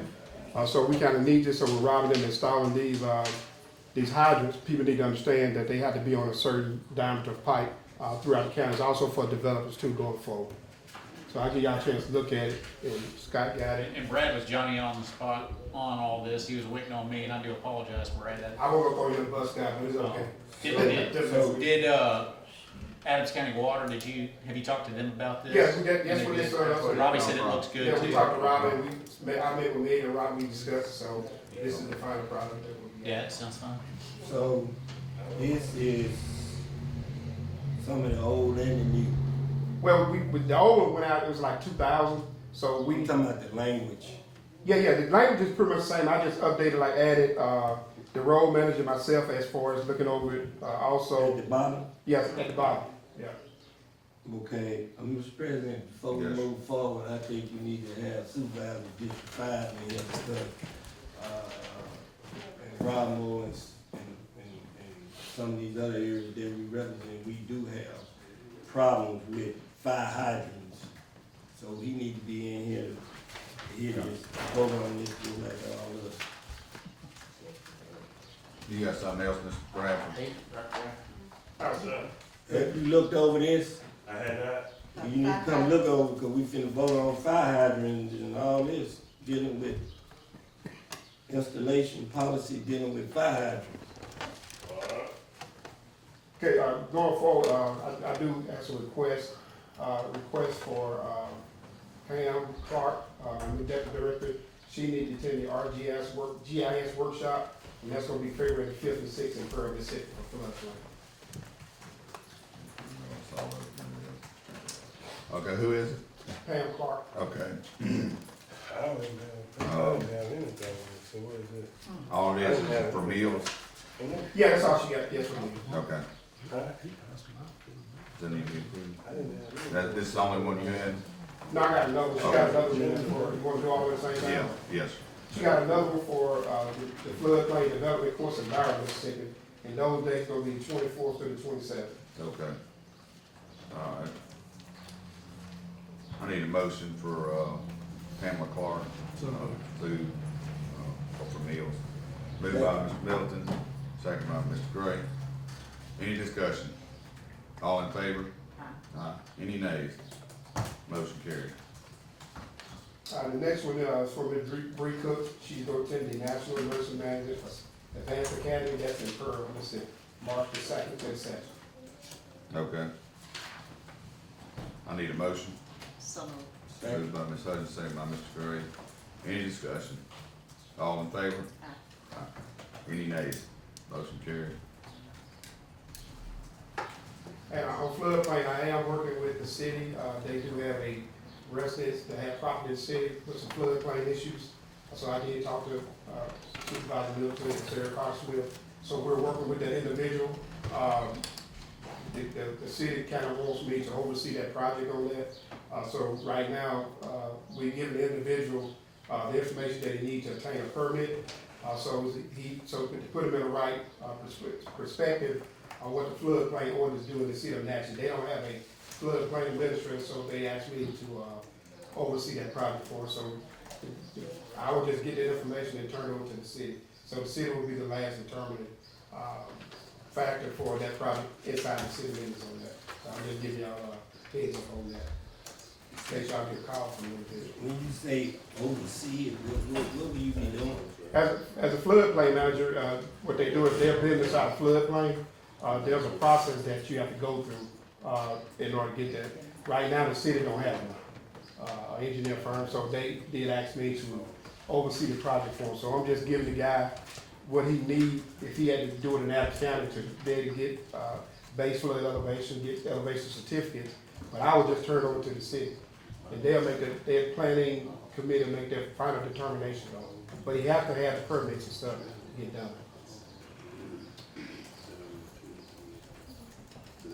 All right. That's pretty much it. We can go All back to. right. Did you look over that? Yeah. Okay. I'm not gonna, I'm gonna vote against it simply because, some of it good, but it's so many communities, even like where I'm at, we was looking at a fire hydrant, we just had that.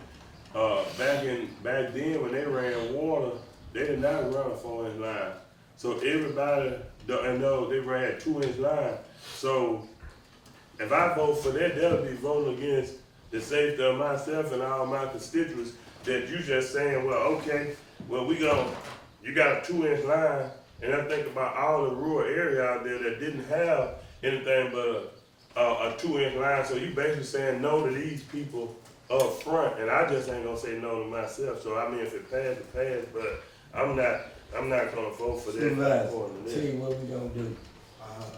Could y'all get together with him and come up with something different? Cause I got the same problem. A lot of my people got the same 2-inch line too. Well, I'm saying, this is just a policy. A policy is just, you gotta have something in place. I understand what you're saying. What I'm saying. Brad, get with him and revise this policy where we won't have a problem, because what you got on paper it's hurting our constituents. So if the problem is the 4 inch, then the board can say drop it down to 2 inches. Y'all can vote on it. That's, all that is just a So number. you That's don't it. wanna get with him and him? What I'm saying, the problem is the 4 inch line. Okay. Right? So if the problem is the 4 inch line, the board can say, Mr. Bradford, let's drop it down to 2 inch, and everybody agree to it, then it's covered under the policy. Right. I'm just saying, I mean, this just me as a supervisor. Right, me too. The only way I'ma vote for it, I'm not gonna vote for something that I know that the water that I'm on and most of my constituents, I mean, you know, we got a lot of people out State Park and stuff like that, they don't even have county water. Those residential areas was only built on a 2 inch line.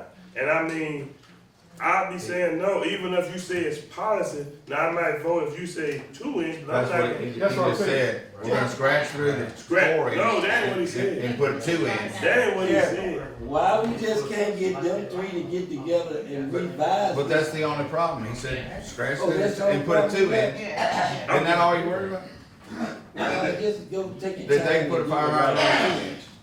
But that's all he needs is a policy. Yeah. And keep in mind, when we do this, per Adams County Water, the pressure on the 2 inch line, trying to drain it, Adams County, we gonna take responsibility. So if the supervisor wanna take responsibility of blowing out people's houses, that's what I'm saying, So we discussed that last time, and the people that, and we discussed that, you know what I'm saying? This ain't new to, this ain't a new discussion, so I know the people in my area, they willing to have a petition or not. They'd rather save, one of their neighbors, their family resident, and taking a chance on busting a pipe, cause that's kind of worst case scenario. That ain't just there. So, you know, if it had to be signed petition, I know all that area, they don't have a problem saying, well, we'll release that. Before we get to that, Yeah. we gonna get together and try to revise this and compromise where it'll be a win-win for everybody. Can we do that? the only thing you change is. Can we do that? Supervisor, only thing we just saying, y'all can vote, Man, say, let's move on to something else. y'all can vote. All you'd have to do is say, I'll make the motion, but we're gonna go to the 2 inch line for parts of the county that only have 2 inch lines. That's the only change we're gonna make. Y'all can have 2 or 3 meetings and you come up with the same decision. So you good with that? So this is what I do. Cause you reading over there. I'll make the motion, what he did say, no. With, the changing of the 2 inch line and emphasizing number 9, guidelines will be subject to review by Adams County road man, the fire coordinator, private water, and final approval from the board. Yeah, I'll make that with the necessary changes. Okay. Instead of 4 inches, it'll be revised to number 2 3. inches. Yeah, number 3, yeah. Yeah, okay. All right. That's your motion? I'll make All right. make the motion of approval with, change of number 3 to 2 inches instead of 4 inches. All right. I need a second. Ain't going for that at 25. I'll What you say, second Mr. it. President? I need a second for his motion. I'll second it. Any more discussion? Yeah, I've got 2 lines within the county that's with a 2 inch and one with a 3 inch.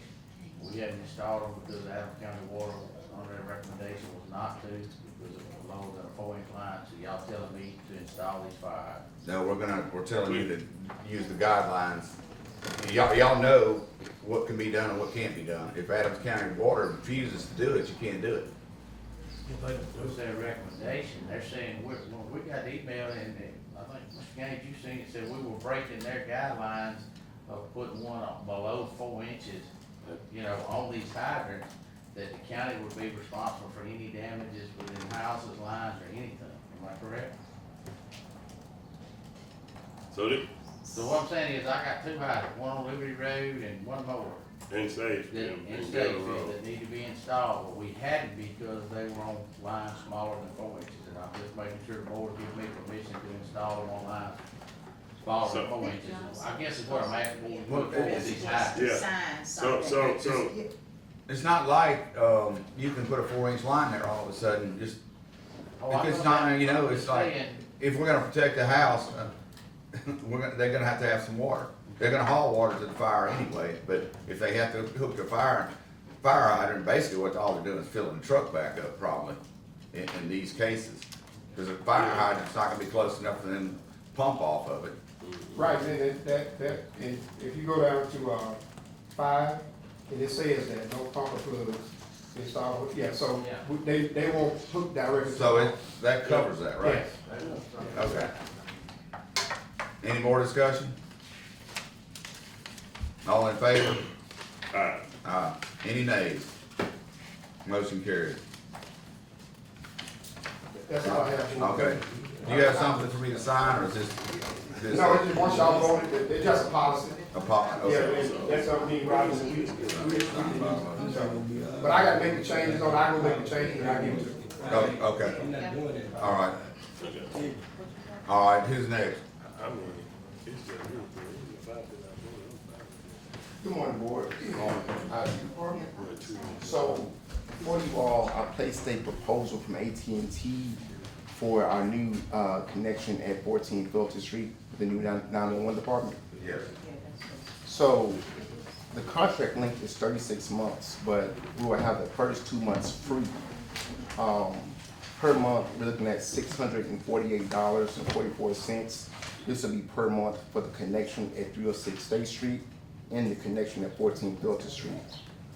There's 5 at the location, so essentially we're running a line from State Street to 14 Filters, which is why we're paying $648 at each location per month. So in total, what I calculated for 34 months, I'm looking at $44,093.92. Is this part of the contract where it was 10,000? I believe so. So I spoke with CC3 Connections, I believe, and they were working on getting us a deal, getting that down. I think that's what we're paying 2 months, I believe. And so this will be strictly for the 911. Now I'm still waiting on ceasefire. The only issue with that is the Polycom phones that they use, those are on the ceasefire switch. So that's the only holdup as well. And this is just a quote. If you all approve it, which I'm sure you know we'll have to depend, but I still have to give a ceasefire to set up point-to-point for those Polycom gas phones to work. And they're just been having a hard time working with them. You're saying that the facility on Feltus and here will both be paying $648? Correct. So until we move it, or always? Always. So it'll be $648 per month at both the state and at Filter Street. Because we need a switch here, we're in the line there, we need a switch there.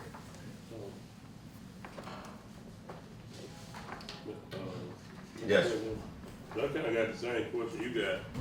I don't know if that's what you was asking. So you moving the service, right? So the service, so we still need service at State Street, but there's no additional cost.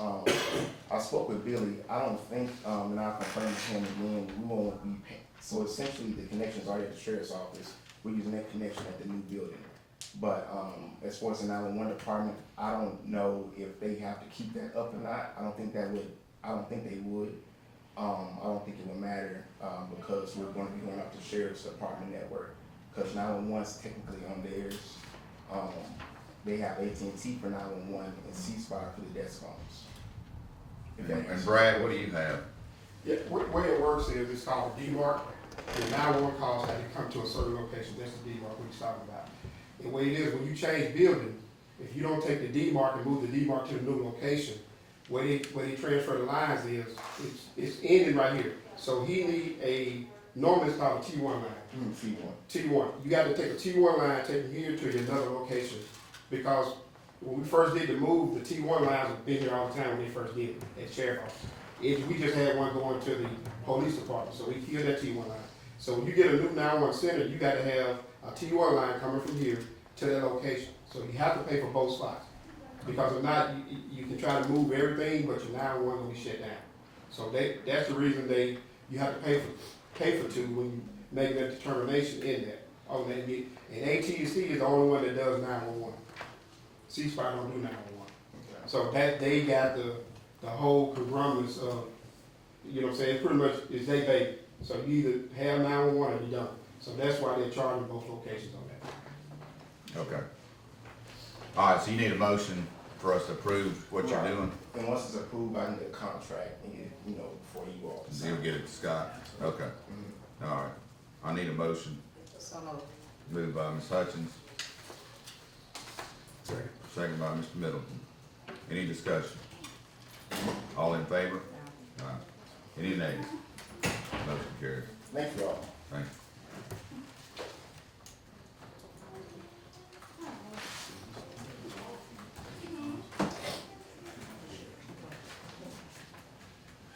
Good morning, board. Owen.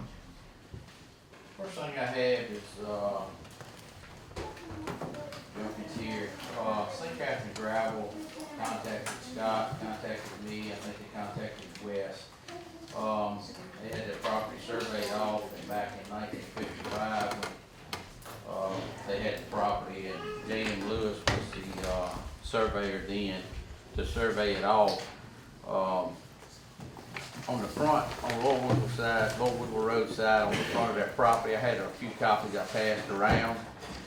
And I give, I think Ricky has one, Wes, Kevin, y'all looking at it? Yeah, I'm looking. Yeah, on the front side, we put a new bridge, the Darrell Grinnell Bridge. We moved it downstream, and once they moved it downstream, that they didn't need the right of way for where the old bridge was, once we took the old bridge down. So St. Catherine's asking for that quick claim back to them, and that portion of it there. And I spoke with Mr. Marlowe at JKS, and the reason being is because they're the one that surveyed it off. And they just got through surveying it, and as far as county, I don't see where the county needs it with the new bridge moving downstream. We don't need that much right of way either, and originally it was there when they had the old bridge. So I'm asking the board to look at it and quit claiming it back to St. Catherine Ready Mix. All right, and Scott's already looked at all He this? has, but I don't know where Scott Glover is. I'm just. Okay, go to the next thing, and we'll talk, we'll finish that one. Okay.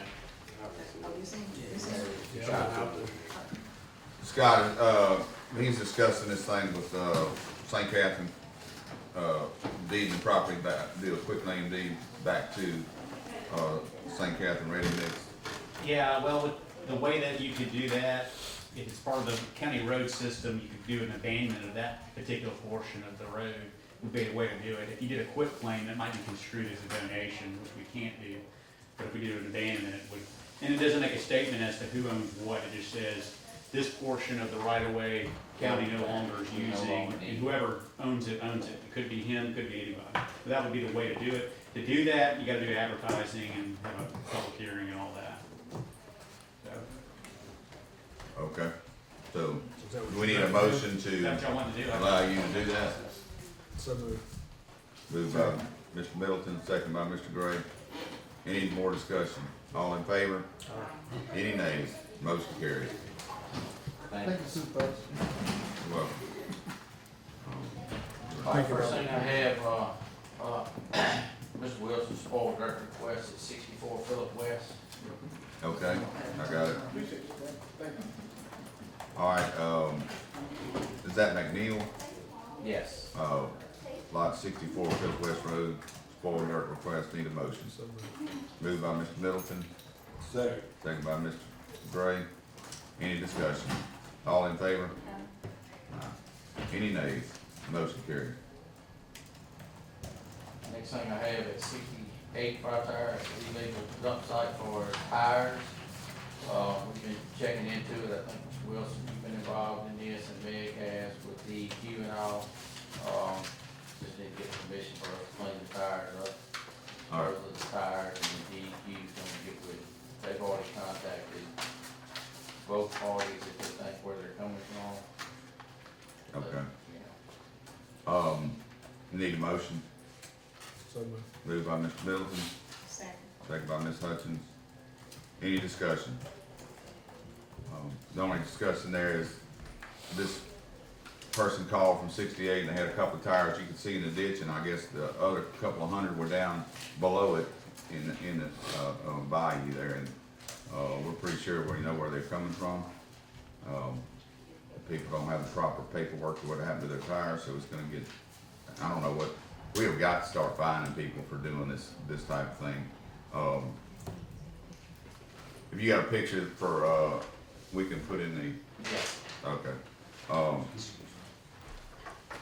And for anybody that doesn't understand what's going on, every time we buy a tire from a place, they charge us $5 for waste fee.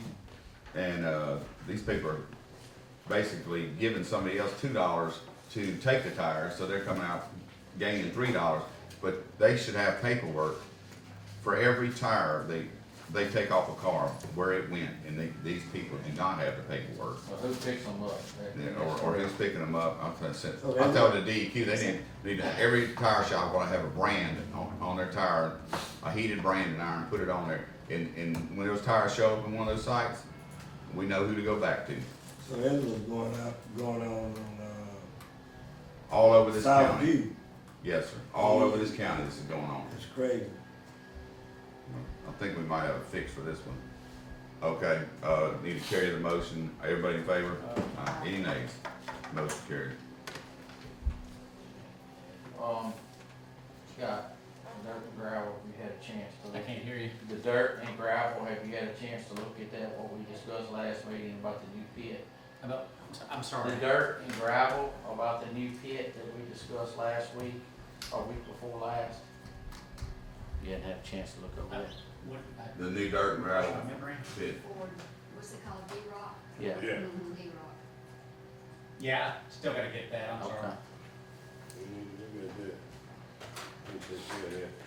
Yeah, I gotta call, confirm the date on it. 25 Scotland Drive, have you had a chance to put a year warranty with that to get He's supposed to come Rayburn by to and sign? talk to him Thursday. And he won't get paid, I don't think it's on this docket either, if I'm not sure, not today. Sign the warranty and then we'll be ready to go. Okay, alright. He knows, he's supposed to come by and do it, he forgot. Okay, and the fire hydrants, we got that, I had it on here. A guy reached out to me that works for, Visit Natchez, Rico Barnes, and out of Jefferson College out there, he's got a marker, and he put some within the city too, and he's got a marker that he would like for the county to help install if it's within our law or what we can do, Scott. I'm just gonna bring it before the board and see, it's a historical marker.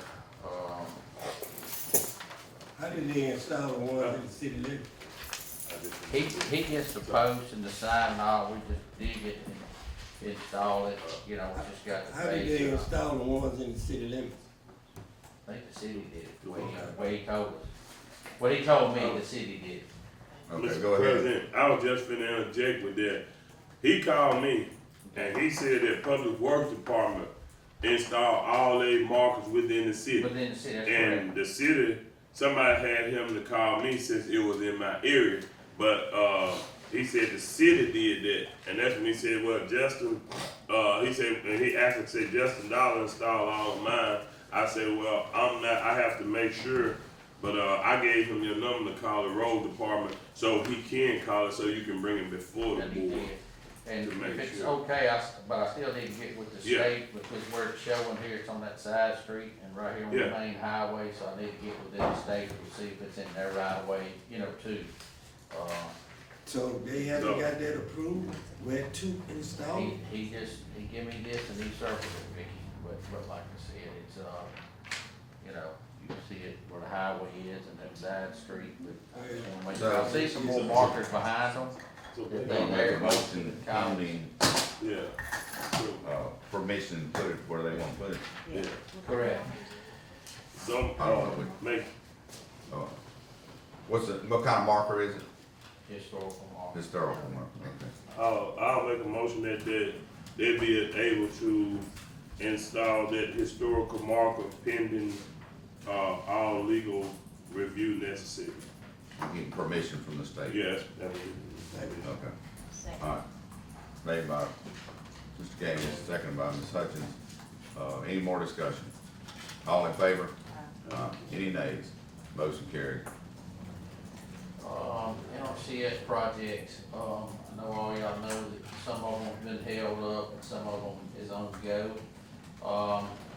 The ones that we have on go, that we have signed contracts with, is Churchill, Brooklyn, and Lofton, and I know, Mr. Gray, you've been asking about Lofton, where we at? I guess, Mr. Ford can answer that, where we at on those three. I know we brought before the board, but Churchill, 509, Brooklyn, and Lofton. I'll give you tomorrow. Okay, alright. The other ones that's on go is, Highway 84 number 1, Highway 84 number 4, Kingston Road, Dunbar by, and Churchill. And then Equipment and Kingston. That's the ones that we're gonna do. The ones that's on hold is Springfield, Johnson Circle, Magnolia Bluff, Cary Road, and Jerusalem Church. So they're all on hold. All right. But I just gonna give y'all a report on that. And then, Thursday night, we had a big rain. We come through, floated Burt Road Bridge up. We spent 8 hours down there, Friday, taking every board off that bridge, digging all the seal, digging out. We went out there Thursday, dug on each side of that bridge where we thought the water was going to get through if it rained that much. Speaking with Brad, speaking with Mr. Ford, on that, I would like to talk to the board about going ahead and put the temporary bridge in. I know we're gonna bid that bridge out to get in place. I have talked to a contractor that has a military bridge that's big enough to handle what we need. He'd already give us a cost in installing that bridge and taking that bridge out. But needing that bridge longer than we need it, I would like to talk to him and see if it would be a monthly fee of us renting that bridge. But we need to get that bridge raised and get a temporary bridge put in. How do we do that? Is this on Burt? On Burt Road? Yeah, I talked to George about it. We need the temporary, bridge. We would need the right of way that we got to put that temporary bridge in, but we don't need any Fed or secondary source funding. That's coming directly from the county. Is that correct? Flat grant's not covering the temporary bridge, is it? The funding that's coming from the federal or MDOT is not gonna be used for the temporary bridge. That's the county paying for the. I've already been before the board. I'm just making sure, Yes. as long as it's not part of the federal funding, we can go ahead and do it. We have temporary permission for the next 2 years to have that spot in temporary bridge. We're waiting on a 50-year permission to get the full federal flat grant implemented and such. So if that has nothing to do with it, that's outside of that grant, then yeah, you can go ahead and do it. And I don't have a problem with it because we have permission to do it, and those people need access for it. Which is really silly, because the reason we got this flat grant is because of that particular agency's asked us to get it, and we're waiting on them to give us the 50-year permission, so it makes no sense. Do you have a cost for that? I do not. I have a cost for to install it and to remove it once, you know, the bridge was getting in. He gives us a price of $1,500 to install and $1,500 to remove it at the time we was doing it. But like I said, we need to move forward. This thing's silted in so bad. We dig it out. We dug it out Thursday deep on both sides, which Mr. Middleton was there Friday morning, first thing looking at it as well. It just floats all the bridge, all the residents behind it missed work. Nobody went to work. They couldn't get out, you know. Kids miss school. It's really disheartening that we received this grant 3 years ago, and here we are still waiting on the freaking federal government, and I'm sick of it. It's a major safety issue. You can't get fire service, law enforcement to these residents. They can't get to work. They can't get to school. They can't get to the emergency room. It's ridiculous. So this temporary bridge needs to be put in. And the feds needed to access to their land. I mean, it's like, You and can't the make ones it that, You can't make it up. it defies logic. And I'll reach out to the contractor that owns the bridge that he's gonna install it for that price and see what, you know, what it would be, you know, or if it'd be a charge or whatever it may be, but I'll reach out to him today and, speak with him. So moved.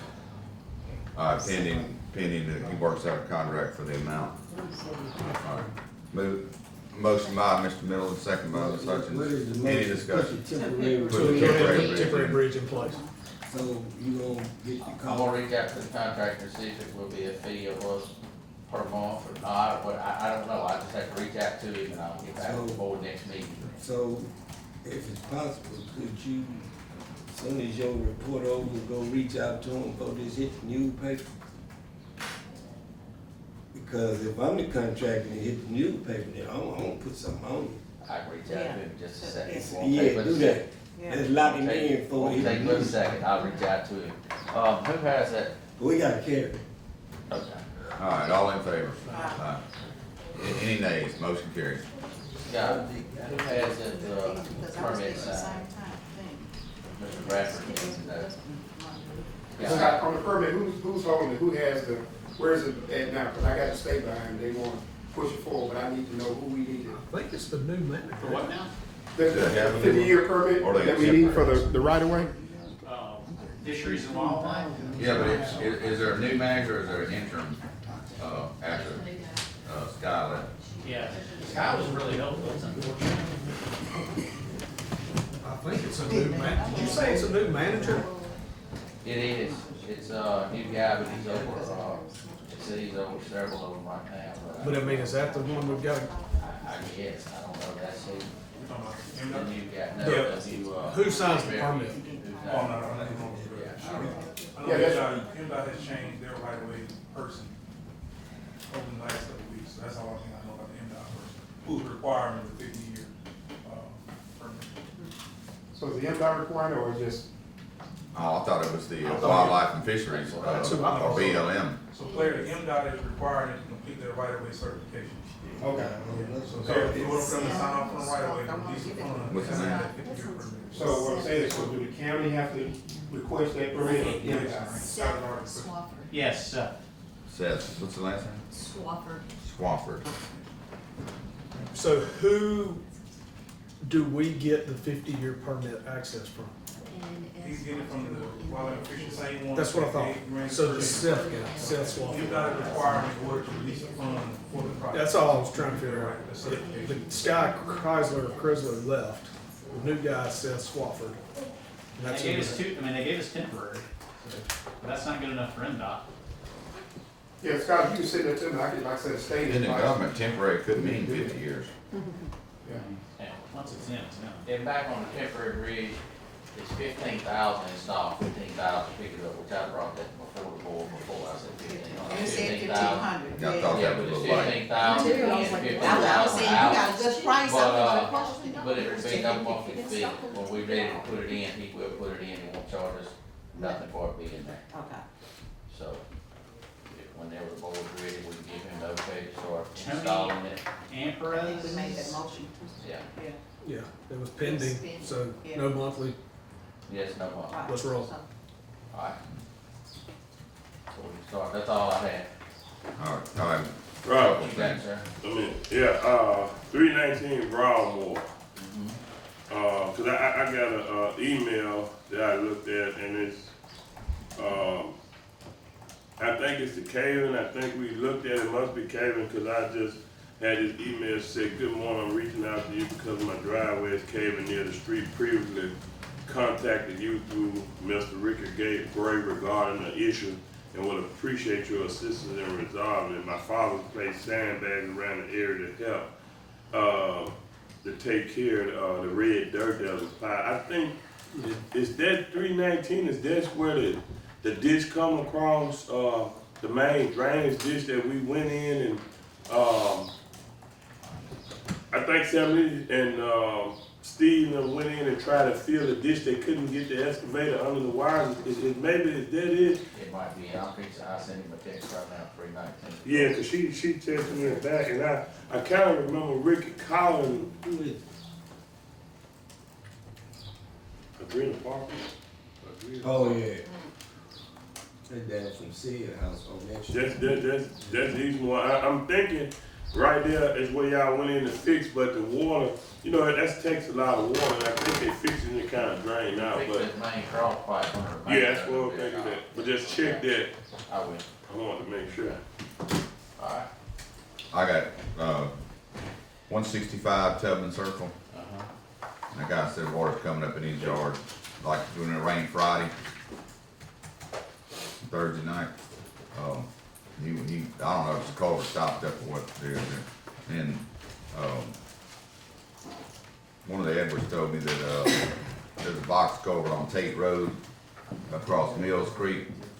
It's got a lot of debris hanging up. Okay. Yeah, logs sticking up, afraid it might blow the road out if we don't get it all out of the way.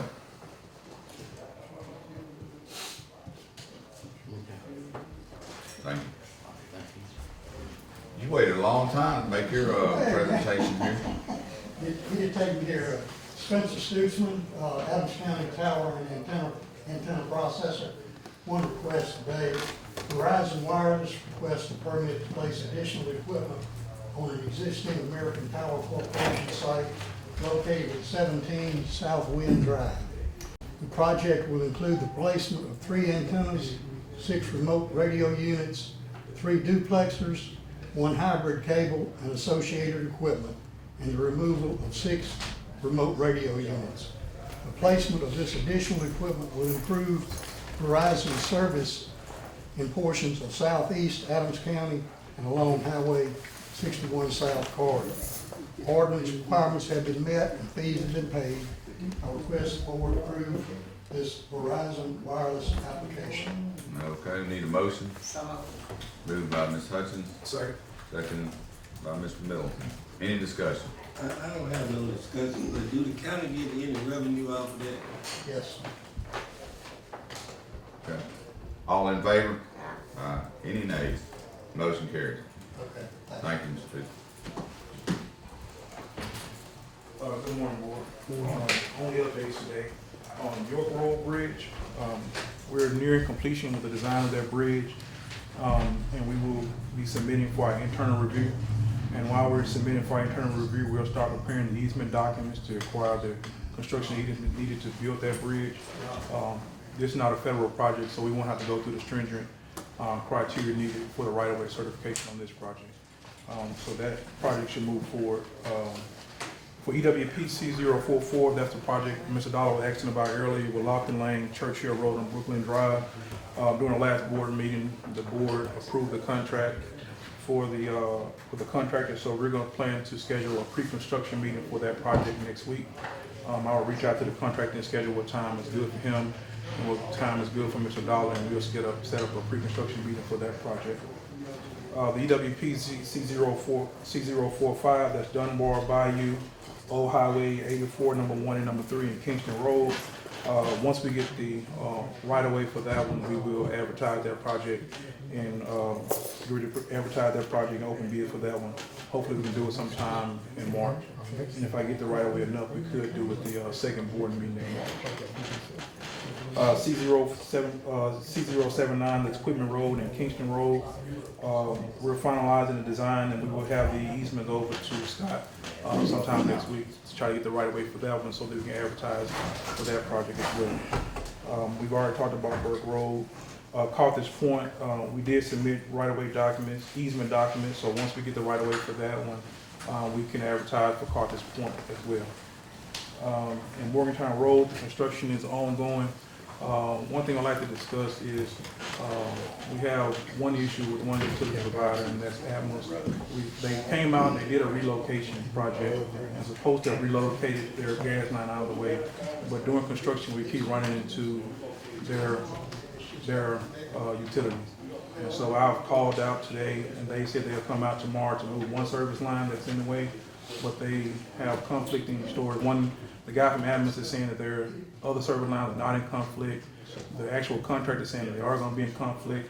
So I've requested that the Atmos Energy guy review their drawings, review their service lines, review the drawing that we provided to them, and give us notifications as soon as possible whether or not those other service lines are in conflict. That way we can move this project forward, because we can't keep stopping and can't keep slowing the construction of this project down. So I just want to let everybody know that. So we're to stop again for that Atmos, the contractor sitting right there, and he doesn't look happy. Oh, I'm just hearing all y'all's problems. I'm feeling a lot better. I just wanted to know I have any communication with Atmos about that. That's on the service line that's really causing us headache on this project. And it's mainly Atmos. Man, Have they been on site? not as they said they would have been. My understanding when we initially did the relocate, they would have somebody on site at all Maybe if times. we charge them for these delays, they would. This is certainly not a contractor's fault. But they will be out tomorrow to relocate the one that's in conflict. Are there any questions from you all? Mr. President, I don't know if you heard me earlier when I mentioned the problem the city had with the overlay on Canal and Homer Chittister. My question is, with the Morgantown Road project, we do have an inspector out there, right? That is correct. Well, I wanna make sure we got an inspector out there and he's doing his job, because the same thing happened to the city, I don't want that to happen to the county. On all of our projects, we provide full-time visitation.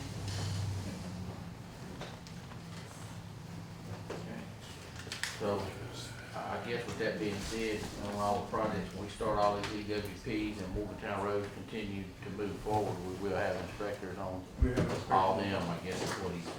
The EWP may not have full-time, but I'm full-time. We need somebody to inspect them, because that's where we have a lot of trouble with We got a lot of problems there. EWP's failing too, because like I said, contractors getting us on them. I just don't want to continue to approve EWP projects and after a year, when the contractor liability go out, then the project go out a month and a half after that, and then the county is stuck with doing all this stuff. Like I told him, I'm not used to this kind of stuff. When I was with the city, man, we did EWP project. Some of them still lasting right now. And I don't understand, is it the material they use, or is it they shortcutting, or they cutting corners, or why these projects continue to not last? Because they not last. And it put a burden on the road department, because they gotta go out there and maintain it. And you got members on this board don't wanna even do them because of that. But if we did them right and give the homeowner the right information, once you see a small hole, contact us where we can come out there and adjust it. And we wouldn't have these problems, man. I don't know. Sometimes the lowest bid ain't the best bid. We need people to do these projects right where they can last. That's just me.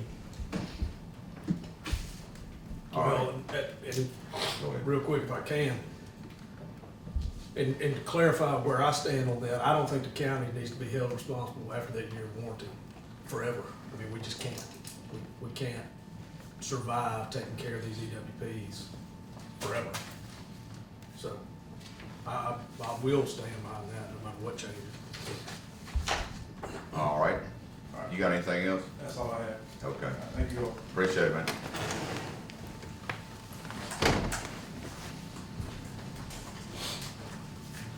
Good morning, board. Morning.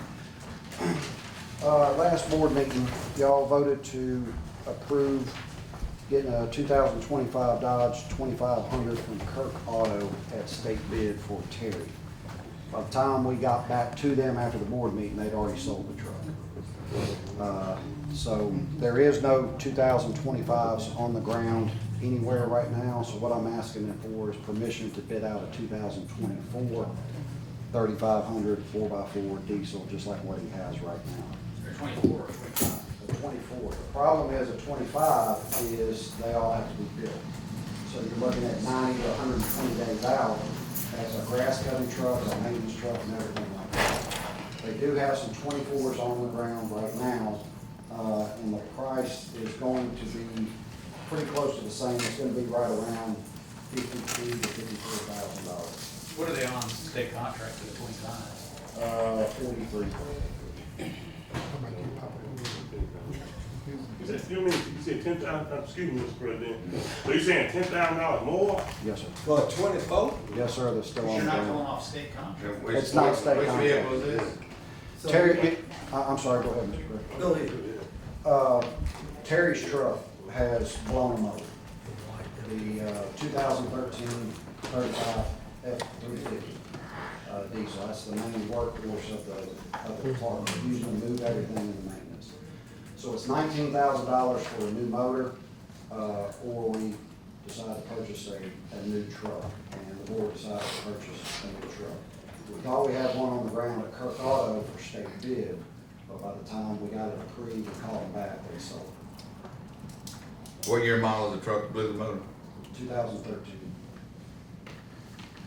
What was the cost of the one that we approved? What was the amount that we approved? That was $43,229. Okay, and now. That was a 25. That was a That was 20. 25, yes, sir. Okay, so now you're asking us to approve a 24 for 53? Yes, ma'am, that's the only one we can find on the ground right now. And if we ought to go through state contract, you said it have to do what? It's about 90 days out. It'll be 90 days out? Yes, ma'am. State contract is? Yes, ma'am. For They have 24? 25. There's not a state contract for 25. Okay. And for 25, it has to be built, so we're looking So it'd be about May before it gets here. We can't spend the extra $10,000. So you need a big truck with a big motor. Yes, sir, either 2,500 or 3,500. Then rule that truck out. Yeah, that's He got a Hemi, but it ain't gonna be able to pull, it ain't gonna be able to pull that. What is he pulling, just a couple of lawnmowers? It's, I mean, it's literally everything. Everything, that is the truck, that whenever they're going cleaning up sites, they're moving stuff, they're unloading stuff, it doesn't need to be less than 2,500. And that's the only one we have in our fleet that can handle any kind of weight. Well, that truck could fill in for a little while. It would have got that transmission handle that. What size is it? 15. You, when you drive, you got a Hemi on yours, right? Yeah, Both of them, yes, him. it's 15. Where you supposed to get your truck? He's outside. Oh, they are? Okay. So, Shane, could we kinda, Brad? well, I was saying, actually, could we pull stuff that's not as heavy with the truck that we gonna give y'all anyway? With, that truck until, how many days? It's not 90 to 100. To answer your question, yes, sir, we can make it work.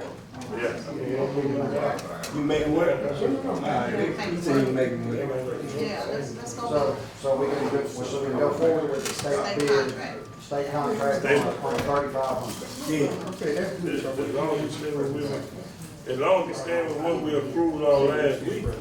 I mean, you know, speaking for me, as long as you, you stand in line with what we approved on last meeting, right? Just order I'll what we bring it up. approved for You you. go if you want. They didn't have it, so you gonna order a truck for the same thing. Take care of We it. good on that. Yeah.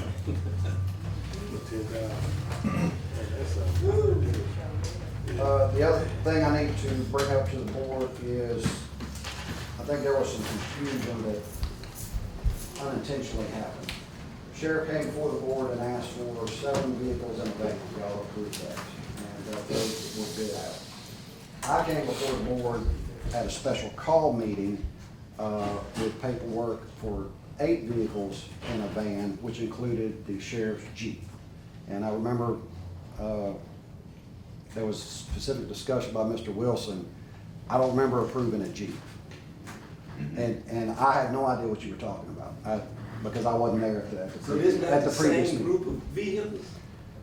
The sheriff was supposed to ask for 8 in a van. He asked for 7 in a van. So what he wants me to ask for is if the board will approve him to buy the Jeep. It has already been bid out. That's already been bid out, you said? We do already have the bids for it, and it's actually a little less than the patrol cars. It was in the advertisement. I did advertise before.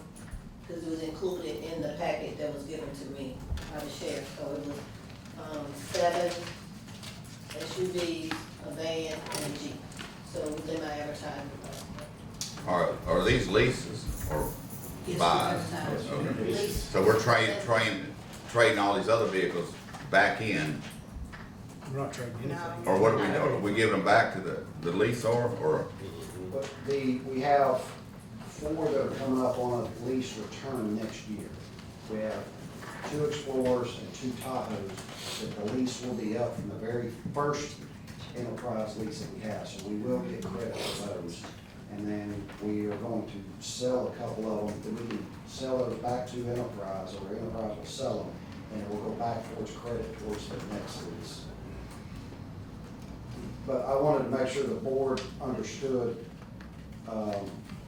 we weren't trying to pull in any funny stuff. It was supposed to, the sheriff's supposed to have asked for 8 vehicles in a van, he asked for 7. So there's vehicles you're ready to sell now? Yes, sir. But we can't right now because we're so short on. Until on you vehicles. receive the others. What about his truck? What are you gonna do with it? It will stay in the fleet. It will be passed down. We've got investigators that are driving 2015 models, 2018 models, that I went to Missouri and bought. State police. Yes, yes, sir. What's it? See what?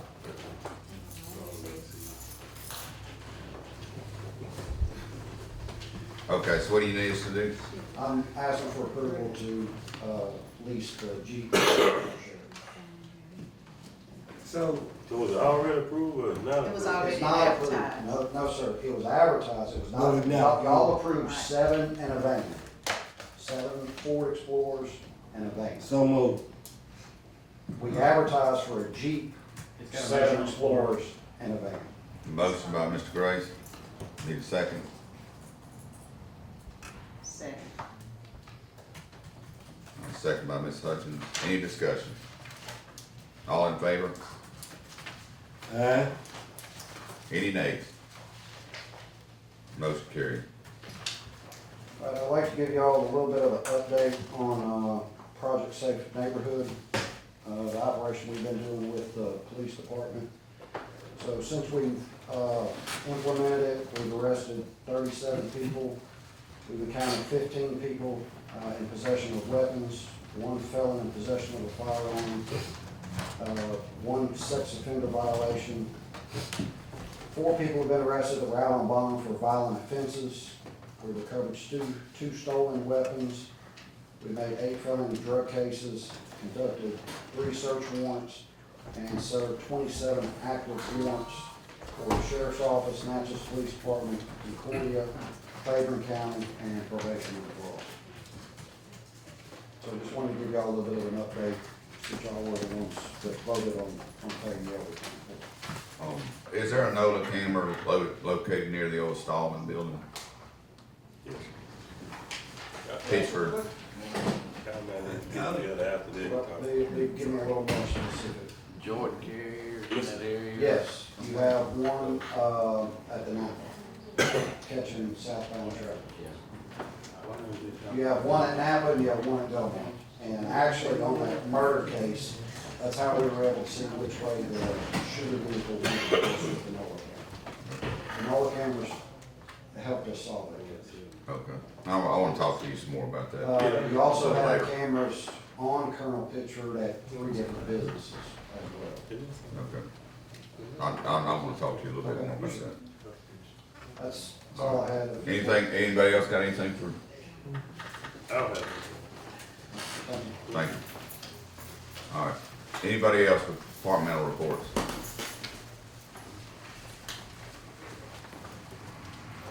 Well, Mr. Wilson, I was getting these texts and calls, we trying to get something together. This is Ms. White that we called for concerning the sanitation, solid waste. So let me get it all in a nutshell. On last Thursday, they contacted me and they said they're having some problem with mixed pickups and things like that. I think they have definitely some miscommunication on what's and why problem, because I went to get it resolved with Ms. Riley on last Thursday when I first got the call in Texas. So, I think this is, I don't know if they're having a mix up on time, but she sent me some pictures where her trash is not picked up, and I know some of the problems, some of the trash is in a barrel. I know they pick it up in a bag, but Miss Riley says that they done had for a year or so constant complaints and misunderstanding, and she says she has the trash company take a picture every time they pick up trash, if it's out or it's not out. Am I correct? That's correct. And so we just got a misunderstanding. She's very displeased. I just need them to get on the same page, and that's why we're here, because everything is kind of conflicting, and she was already on our agenda, and she was texting me. That's why I went out to call her. So all we trying to do is get it resolved. So did I express what your concern? Well, the concern. You can go ahead and state your name. Excuse me, I was at the gym and I didn't know I was coming. So you're April White? Mm-hmm. Okay. This actually has been an ongoing thing since I moved there. What's your address? It's 563 Highway 61 North. Okay, go ahead.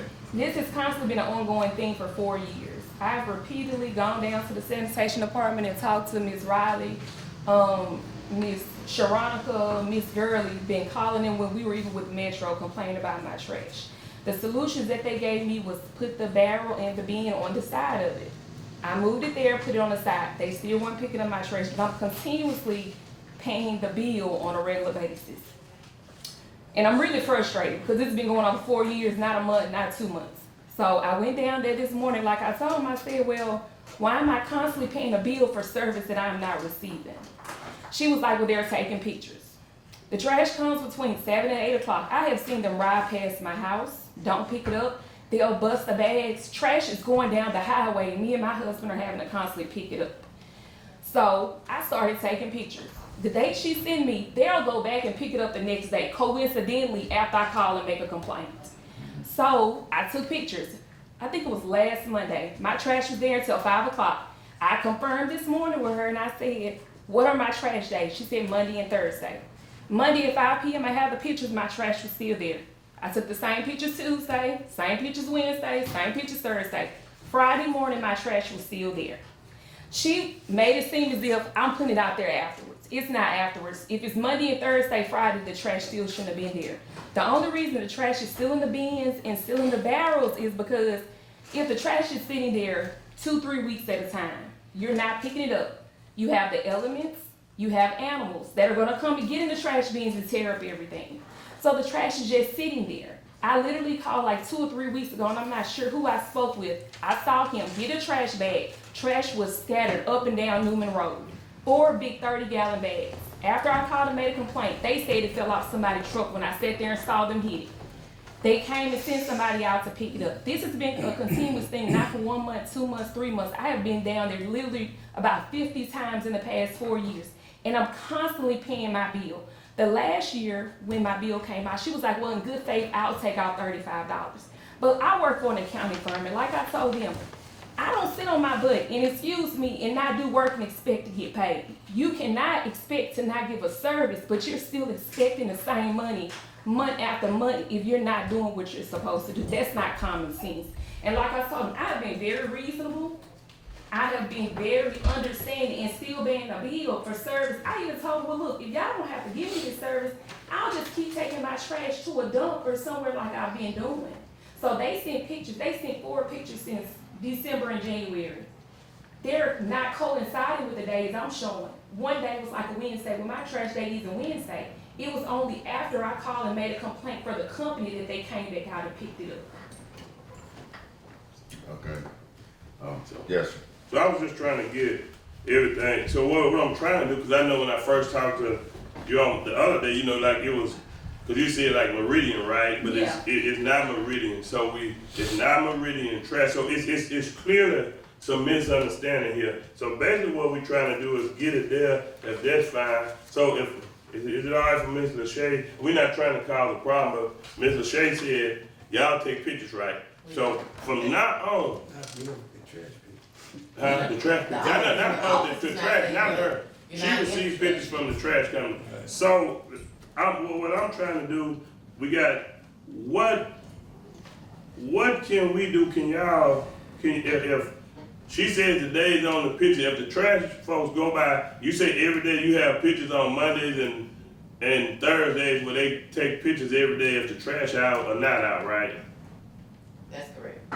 And so somewhere we having some kind of miscommunication, and that's what we trying to get it. Because I mean, don't get me wrong, I have to answer this telephone. I got elected to answer the telephone, and I got elected to fix problems. I don't have a problem with answering telephone. I don't have a problem with dealing with problems, but we need to come to a solution because something can't be right. Somewhere down the line, the pictures, she taking pictures, you taking pictures. She not taking She ain't taking. No, I no. have pictures. Listen, she have pictures to trash. I might have made a mistake wrong. She not taking pictures. She receiving pictures because she worked for us. The trash company taking. The trash company is taking pictures. So what can we do to figure it out on to get on the same page? Well, Lachey, what days is her trash supposed to be picked up? Monday, Thursday. Okay, what day you putting it out? I'm putting it out Sunday night, so I did this Okay. on purpose. I took a picture Monday evening at 5:28. She didn't want to look at the pictures when I tried to show her. All the things she said was that, oh, well, I have their pictures. At 5:28, the trash was still out there, but the trash comes between 7 and 8. I said, well, if they take pictures every day, my area is a hot spot. Where are those pictures from those days? Coincidentally, when I called and complained with the service, every time I call and make a complaint, they'll come dig it the day that's not my trash day because I'm making a complaint. So, let me ask this Can question. I say one thing? Yeah, okay. Okay, so the dates that I have on my computer are the dates that she's supposed to be picked up. Mine is one day. I don't know if we had bad rain or weather or whatever. Mine was one day. But those dates that I have, the pictures are coming to me between 8 and 9 o'clock, well, 8 and 9:55 in the morning. So somewhere in between there, I don't know if they're going to the landfill first and coming back and getting her, or whatever the situation is, I don't know. But when the pictures come across from their office manager, Ms. Yolanda Gurley, they come across my screen between 8 and 9:55, that's the dates that are on, I mean, that's the time on it that the guy that drives the truck is sending them. Now, what he does is, and they went and showed me the before pictures and the after pictures of the day. And she also showed me inside the barrel. So it's a barrel, it's a blue barrel, but inside of the blue barrel, she said she has a big trash bag on the bottom, but there's a lot of loose trash on top. They're not gonna dig past the loose trash and dig and get the bag at the bottom because they don't do loose trash. Your trash is supposed to be inside of the bags. So the way I get it, they look in there, they pick up the trash bag and they see all this loose trash in the bottom. They don't reach past all of that to dig down in the bottom and get the bag out. So if she's got a bag that's been sitting there for weeks and weeks and weeks, it's because they're not digging past the loose trash on top that gets the one in the bottom. Now, I'm not gonna just justify and say they may or may not miss a day because I'm not sure. But the pictures that I do receive are on her actual, trash days, and they come across, the guys taking a picture anywhere between 8 a.m. in the morning and 9:55. Now, she does have a date, like I say, at 5:08 on her phone, but also inside of that barrel, it's a bunch of loose trash inside. I have it on my cell phone, she has it on hers, if y'all wanna see it. Let me say why the loose trash is in the barrel. Go ahead, Mr. Gaines. So let me do this. I called y'all so we can get it solved. I don't wanna go back and forth all day, cause everybody got pictures. I got pictures over here seeing this picture. So if it's all right with the board, so this is what we'll do. I'm as a supervisor, if it's okay, so if you say your trash miss, she says she got pictures. Call me the days your trash miss. Let me come put my eyes on it then. That way, if somebody come back, cause pictures can't be lying. If you call me, the days they miss your trash, is that legal, Scott? Can I just go by and look? Yeah. That's what I do. So this is what you do. Alright, so, and we can, I know we ready to move on, we got an executive session, we got some other stuff we need to do. If that's alright with the board, I will go by, well, you my constituent anyway, call me. I will personally come and check and see if your trash ain't there, so then if your trash is not being picked up, then I'll know for sure, even if somebody send a picture later, then I can help justify it. And I'll dedicate my service to do that, if that's okay. And that way we can solve that and we can move forward. Let me say this. Well, we understand the trash got to be in the bag. This is my issue. This hasn't been 1 month, this But- been 4 years. And so if it's not a solution now, then what's the solution? I'm trying to give you a solution. That's what I'm offering, to give you a solution.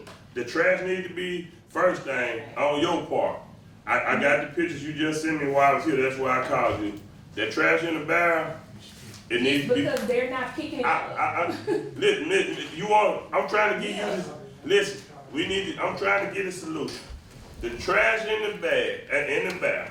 I call your husband. I know your husband really, I've been knowing him from here. I'll call him. Put the trash in a bag and let them pick that up. And if you get a missed day, you or him either. If they don't pick your trash up on that day, you call me and I'm gonna come take a picture at that day, or send somebody, the road department or somebody out to make sure if I'm not here that we can get a picture, we can get this trash issue solved. Well, see, that's where the understanding is not coming in. It is a barrel out there. This is why the barrel is not trash on top. If the trash has sit there for weeks at a time, it's gonna be open if it's sitting out there. It's a bag under there. Me and my husband have repeatedly, to the point where the land that we're buying, the owner next door that owned the fireworks stand was literally trying to get the other man not to sell us the land because they would bust the bags open, his trash going up and down the highway and all on his property. So yeah, it's not trash on top. That is a bag that they've left there for weeks and they're just not picking it up. So I'm constantly digging my hands in there and doing their job. That's not my job to pick up their trash. If I'm putting it in a bag, if it's sitting there for 2-3 weeks, if it's storming, it's raining, it's gonna rip. I'm gonna call your husband, we'll take care. I'll call your husband. That's what I'm telling you. I really can't, I'm sorry for the inconvenience, and I understand what have happened.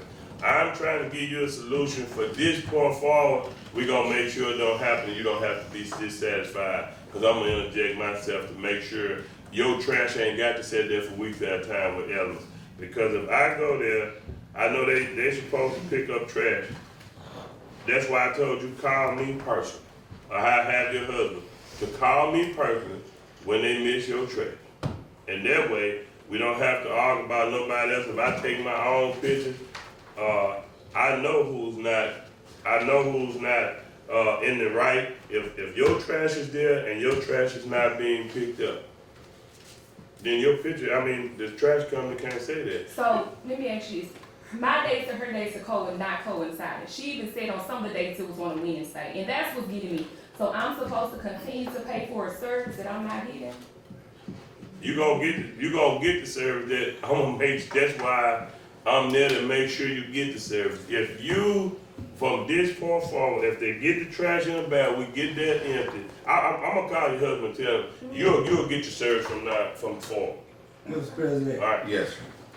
Ms. A. I have to do that with some people in my area, but this is what I want to ask you, Mr. Attorney. If Supervisors Gaines go out there and she called him and say they missed her trash, and he go out there and he verified that they missed her trash, don't we have measures in place to find those people if they not picking up the trash Absolutely. in a timely manner? Okay. We give them notice in writing that this pickup was missed, and missed pickups happen to every collection or whatever, so that's what's built in the contract. Missed pickup, they get notice, they have 24 hours to go pick up that trash. If they don't, they are fined $100 a day until it's picked up. So Ms. A, you call your supervisor. He gonna come verify, and we gonna go through the measures where we can start finding people if they not picking up the trash. Other than that, I don't know what else we. And one of the things that we're looking at that's gonna have, just talking to Devontae about it, we're gonna have an online form that you can send your constituents, and if they have a missed pickup, they'll be able to put in there missed pickup and all that, and it'll instantly go to the trash company so that they know they have a missed pickup, and they have to then go do it, and we'll have a direct evidence that this is when they're notified. The company has to tell us when they picked it back up, If they hadn't picked it up, then we got a computerized system that can start issuing fines when their bill comes out. So it should be March when we have a test run on that. That'll be good. Couple things. So I think this is why we need containers in the county, because I've watched these guys, not only in the county, but in the city, they pick the can up, dump what's in there. That alleviates that issue. Second thing, if something's in the container, just dump it. You know, I mean, I don't understand. It just creates this whole problem for you and for us that get these phone calls. And the third thing is, not that long ago, they had men climbing in dumpsters when they didn't have a truck to hand grab the trash. So to act like they can't touch stuff is just beyond me. But anyway. You're talking about a 55-gallon drum that's got no And let me trash? tell you why we put the drum out there, because when I first moved, Get knocked over all the time. and they weren't picking it up. So what they told me, hey, put it on the side street. I moved it to the side. They didn't pick it up for 2 months. They said, hey, we'll move it to the highway. I moved it to the highway. They was like, well, hey, get a big bin. We got a big bin, and it's the same issue. So the loose trash, we cleaned it out like 4 or 5 times. But if they're not picking it, it's gonna fall out. That's just how bags aren't that secure. This isn't an isolated incident. You're probably one of the ones that has complained more than anybody. And good, I'm glad you're sticking with it. Made a 'Cause it's, statement to my husband, which I got kind of odd. I was like, well, your wife is gonna make us lose our contract. And like I just told him, that's perfectly fine.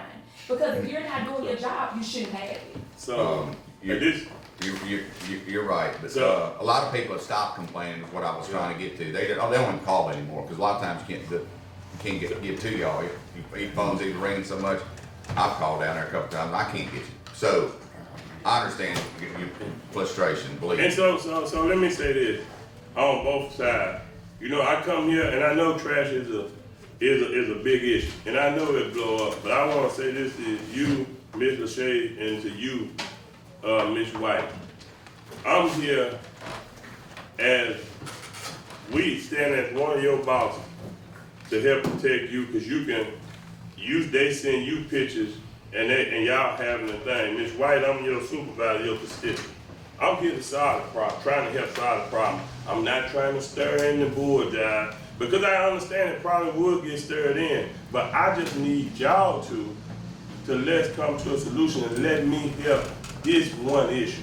It's no secret that trash ain't been a problem. It's no secret that we had a 3-2 vote on it, and every time it blow up, just like right now, I guarantee you, it'll be articles in the paper about here. That's all I'm saying. We have differences. I'm not worried about that. I'm here to try to protect our employee and protect you as a constituent. I understand the complaint. So if we come up with a solution that please that we can go forward from this day, can we do that and move forward, please? As long as a reasonable solution, yes. Yeah, you gonna call the supervisor. I can't do no more. Let's move on. Well, all right. They typically run a day late because I get complaints all the time. My phone rings constantly. I get missed trash, missed trash, missed trash. It's constant. But in for a penny, in for a pound with this one, I guess we're just going to keep. All we can do is give them notice and then start deducting them if they don't do it. And while we're on the trash thing, we're going to have to figure out how we're going to go through the county and count. Because we have got to count receptacles. Because I think we're losing about $20,000 a month for bins that aren't even there, that people not living here or whatever, empty houses and all that. And we need a solution to that. Robbie would not volunteer to do that, so I don't know what we're gonna do. All right. Bill, we'll talk about Morgantown Road, please. Go ahead. Yeah. Hey, good morning, Supervisors. Bill Jones with Dozer. I wasn't planning on speaking this morning, but Rod asked would I like to, and out of respect for Mr. Ford, I want to make sure that I don't say anything that would offend him. It's none of his fault. But as far as the utilities, we knew it was gonna be some difficult job on Morgantown Road. And it probably appears to some of your folks out there that it's going slow. But we all know that utilities were not supposed to be in the way. That was mentioned in the board meeting and on the job by several people, but they are. we were lucky enough with Adams County Water, they encased 2 of our lines to help us get under them because they affected the flow line of the pipes. We came to Dixie Lane and went under one of their lines, and we've gotten no cooperation out of Atmos. They're such a big company. We're staying in touch with them, we're calling them when we see issues, but we come through Dixie Lane, they were supposed to move their line. It's a 4-inch gas line, plastic. We had to hand dig down 10 feet because it's company policy, they can't tell us the depth. They'll mark a line where it's at. And so after a full day of digging with a full crew and all of our equipment out there, we locate their lines in the flow line. So if you go out to Dixie Lane right now, you'll see a big hole in the middle of the road. We had to put a detour road in around, outside the scope of the work to get the traffic in and out. So we move on up, and the goal is, let's get this water on the left-hand side of the road in some pipe. Well, we come up, and at your building, Kevin, we hit an unmarked gas line that pulled a line out of their main line on the right side, shut the neighborhood down, had fire trucks, everything. So that's a utility in the way. All right, we're gonna cross Morgantown Road. If we get to the other side of Morgantown Road, we can get water in the right-hand ditch. Well, lo and behold, we've got a gas line, Adams County Water, and Natchez Water Works. A 22-inch line feeds the whole city of Natchez. And look, y'all might not want to hear all this and just tell me I'll stop. But we can go out and have a little show and tell just so everybody's up to date. Well, 22-inch water line, we dug down by hand, found all 3 lines. We shored up the 22-inch line because you can imagine what would happen if the city of Natchez lost their water. Well, as we start laying pipe, we find out the 22-inch line is in the flow line of our pipe. We're shut down again. This is 7, 8 times we've been completely shut down with a full crew out there. $8,000 or $9,000 a day damage to our company. So, Mr. Ford, within a couple days, decided we'll change the size of the pipe. Good idea, good engineering. We had to order the pipe. We couldn't go any further. Put arch pipe in. We got it laid and got over there and put in another box and started up the right-hand side of the road. And we knew gas lines were up there. We were going to try to keep hand digging them. No one can plan on hand digging 10 foot down. These lines are deep. Well, we come across the gas line again. In the flow line of the pipe, we're shut down again. And there are more all the way down through there. And look, it's a challenge to me to try to get through this, but I just want y'all to be aware of what's going on out there. There's changes in the pipe. There's changes. We're having to do collars to tie pipe together because we're having to skip. But we're at a point now we can't skip anymore. So I'm not complaining. I hated to come up here after Robbie mentioned it because problems y'all have with contractors. I figured you'd pull a shotgun out and get me. Yeah. But, you know, just like talking about the problems Natchez is having with the asphalt and having the inspector out there, well, you know, that came from in the trucks. Didn't have enough AC in the asphalt. The inspector wouldn't have known that till after it was done, you know. So, Mr. John. I wouldn't mind y'all coming out there and taking a look and seeing. And this is not against Mr. Ford at all. They're working good with us and helping. It's not his fault. It's not Dover's fault. It's not the county's fault. Go ahead, Mr. Gray. I've been involved since day one. And I don't know if y'all could recall, but I kept saying that those people, those utility people, to me, and it's my opinion, they was trying to find a way to stop the project. Because we got permission to start the project, and one morning we woke up and you called me and we got all of them out there on the next day we supposed to start the project.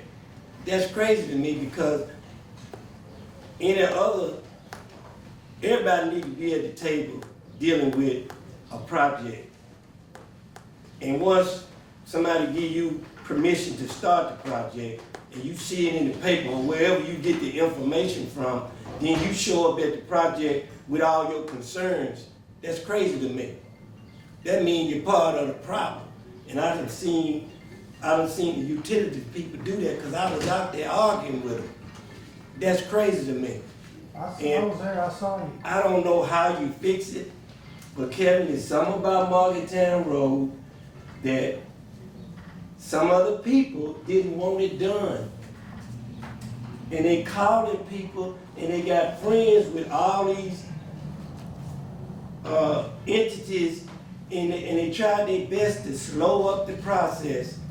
And I'm calling them out, but I'm tired of myself because we got to get phase 1 done on the other end, and I hope we don't have these same problems we have now because they need to be at the table at the beginning and get this job done, man. It is frustrating, not only for this board and you, but just imagine how the people that live out there feel. Well, I'll tell you what, they have been very kind so far with all the problems we caused. Right now would be a good time to come see. It's opened up. All these holes are open. You can come see what's happening. And I don't think it's going in because, you know, there's right-of-way issues on the job. There's places we're probably gonna have to add retaining walls because it will get into people's driveways. One lady's got magnolia trees that I understand the easement, you can't cut her trees. So when we get to her driveway in her lot, the job's shut down again. But Dozer has to be out there working like all your guys and scheduling, and it's big money. So y'all know that there's issues, and I hope that y'all will continue to work with us. And the engineers are doing the best they can, but I'm hoping y'all are informed about what's going on. Yeah, I think most of those lines were laid before most of us were born. Right. Maybe not you, but certainly me. Oh, well, thank you. Well, on the But left-hand side, it's a mess. Adams County Water has written a letter to everybody saying, you know, they don't want any work done on their line because it's very fragile. Well, Ms. John. We don't know how deep these lines are, just like Athens. They don't know where They they're at. laid their lines in the wrong place. Mr. Jones, Mr. Attorney, help me out. How many of those lines are in the county right of way? Looks like they're all in. Okay, they in the county right of way, but then they causing problems for the county to try to improve the road out there. That's crazy. So maybe we need to start charging them for putting their lines in the county right of way. Maybe we get a better response from them. Yeah, they can pay the overages. I've taken enough of your time, I know y'all Well, already did. thanks I've answered any questions you might have. Thanks for waiting for us. Thank you for being And patient. I didn't mean to come talk, I was just, had some time and wanted to come see y'all's troubles. Feeling a lot better. Can I still get to my building going down Morgantown Road, or I have to come around Red Loop or something? No, you can go through. That's where you made the bypass? Yeah, you can come around Okay. the backside. Now, you know, that pipe was laid right up to your, front of your building. And so it's pretty messy in there right now. I just gotta bring a trailer load of stuff and put it in that big building. Okay, well, thank you, Mr. Bill. Thank y'all very much. Thank you. Appreciate the update, and I think it's good for the board to hear that Yeah. along the way and to know what you're fighting. Thank you. Call us if you need us. Thank you. Anybody else? Departmental reports. No, we're gonna go to public comments then. Public comments, if somebody else want to get up with me. You the public, go ahead. As long as you're not chewing on me. That trash deal is about the worst I ever heard of. Okay. It's bad, but I'm gonna. Mr. Dunn, can you give them we need your address for the record. My address, Yes. 111 Burke Road. Name and your address, sir. Carl Dunn. And what's the address? Carl Dunn, 111 Burke Road. 11 Burke Road. I could have a whole lot of comments to that garbage pickup, but I'm not gonna get into this. But what I wanna find out is why somebody can't be made to pick their own trash up and they throw it on somebody. It's been about 5 months. That trash is still laying on that land down there where he piled it up. And I've got a card from the sanitation department where he owed it to first of 24, $560. I don't know where he paid up or not, but he got 5 vehicles in his yard. So what you're saying, somebody illegal dumped on a piece of property and you know who they are, but, and the Yeah, the church department done come down and he come down there himself. Was that the day Yes, was that the day I came down? Yes, sir, that's where he, Mr. I know Miller you knows don't, about it. but a deputy came down there and they went through it. I found his card in there, that's the reason I know the garbage bill. He might have paid it since then, I don't know. But if he got 5 vehicles and he ain't paid the garbage bill, he ain't supposed to have a tag. Is it? Are the tags, Mississippi? I don't know that. I ain't drive down his house and look and see Okay, what well, he that's got. probably what the problem is. If he's got Louisiana tags or Jefferson County or Well, Wilkes I County. can't understand why he can't be made to pick it up and why he ain't come to court or something. It don't take 5 months. If you get arrested, you go to court. Is it such a mess that it needs to be declared a menace? Or do you got it in the county right away? No, it's not the right of way. It was, I had pictures of it. It's on Passback Lane, Jackie Passback on, right across that bridge where y'all put the bridge up. To the right. It's probably 30 yards off the road. Yeah, he backs up in there with a trailer and unloads. He had a tarp. He put a tarp on the trailer, loaded all the trash on the tarp, backed in there and just drove the tarp off and left all the trash in the road. Is it garbage or Yeah. what? But you said they contacted him. Somebody did. He come down there with Jackie down there with the sheriff deputy down there. Oh, the guy did, okay. Yeah, we know who he is. I know his name. I've never saw the guy. Know where he lives. So why couldn't we do something about that? I'm not familiar with the case, I don't know anything about it. I haven't seen Yeah, it. yeah, the female deputy come down there and a little short. Did they press charges on him? Do you know? Yeah, they went up there and signed papers against him, ain't nothing been done. It's hard. I don't understand it. I don't go see, Could you follow that up, Shane? I know that's not really your deal. Okay. What's his name? What's the man's name? Yes. Don't. Hang Don't on, do hang it. on. I ain't gonna- Wait till you get Hold on, outside. hold on. Wait till you get outside. Do you know? No, I don't know. Okay. I can look it up. or- Sheriff Department knows his name. All right. Well, all right, well, he's gonna look into it and we're gonna see if we can If get you that. get with him, tell him who he is, he'll look it up and figure out. And you weren't here earlier, I don't think, when I'll tell you Robbie's about trying to get that bridge taken care of, get that temporary bridge. Yeah, we sure need one down there. Road too. All on TikTok and everything, they call my name every day. All right. The garbage down on that road, just like that lady said a while ago, it's true. Oh, it's all over. They miss us all the time. It's all over the I mean, county. Y'all got that problem. They either got a broke down truck or ain't got no help or something. I don't know what it is. Appreciate your time. Yes, Mr. Dunn, you take care. You gotta give him his name, Mr. Dunn. Okay. Okay. Okay, time to come to the What's the table. guy's name? Yes, sir. Mike's right here. Oh, I got you. Mr. Gray? Yes, sir, Mr. President. I just want us to be real careful. With everything we got going on, with all the, cutting back on funds and the state cutting back and federal government cutting back. And, I just think we need a little grace period to find out exactly what's gonna happen, on the federal and the state level before we can really do whatever we wanna do. Cause Robert, some of your EWPs got shut down, right? Yeah. Not your EWP, Yeah. but the Yeah. EWP got shut down. Correct. And I know we go to the conference, I leave tomorrow, but House Bill 1, everybody needs to review House Bill 1 because this board is gonna have to make a decision if they're gonna vote for it or against it. And if we do, it probably gonna cost us some money. I don't know. We got a legislative breakfast coming, right? The next week. Okay. This board hadn't got together in, other than Morgantown Road, to present nothing to our legislators.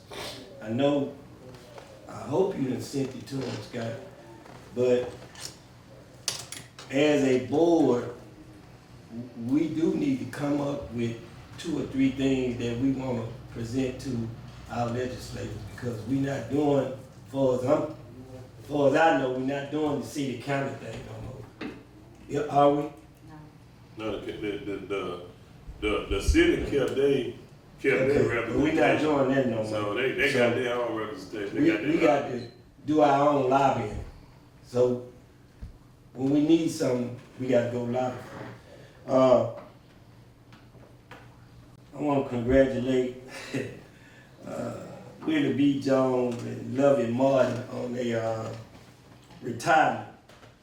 And I know y'all remember I said on Black History, I was gonna recognize, we got so many titles, supervisor / state representative / commissioner, Bonnie Scobie.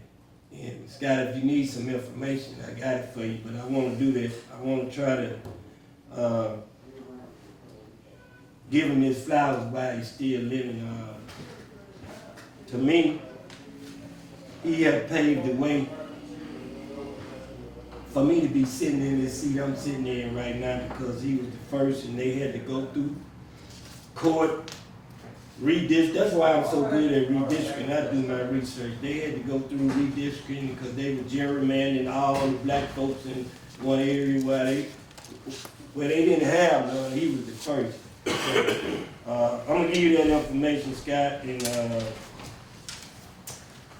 I just want to recognize it. And my sympathy goes out to the Wiley family. They done had 2 funerals in 2 days.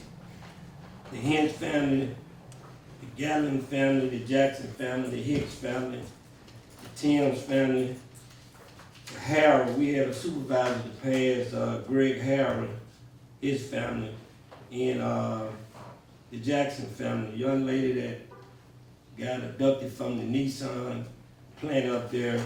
She's really from this area and she got killed.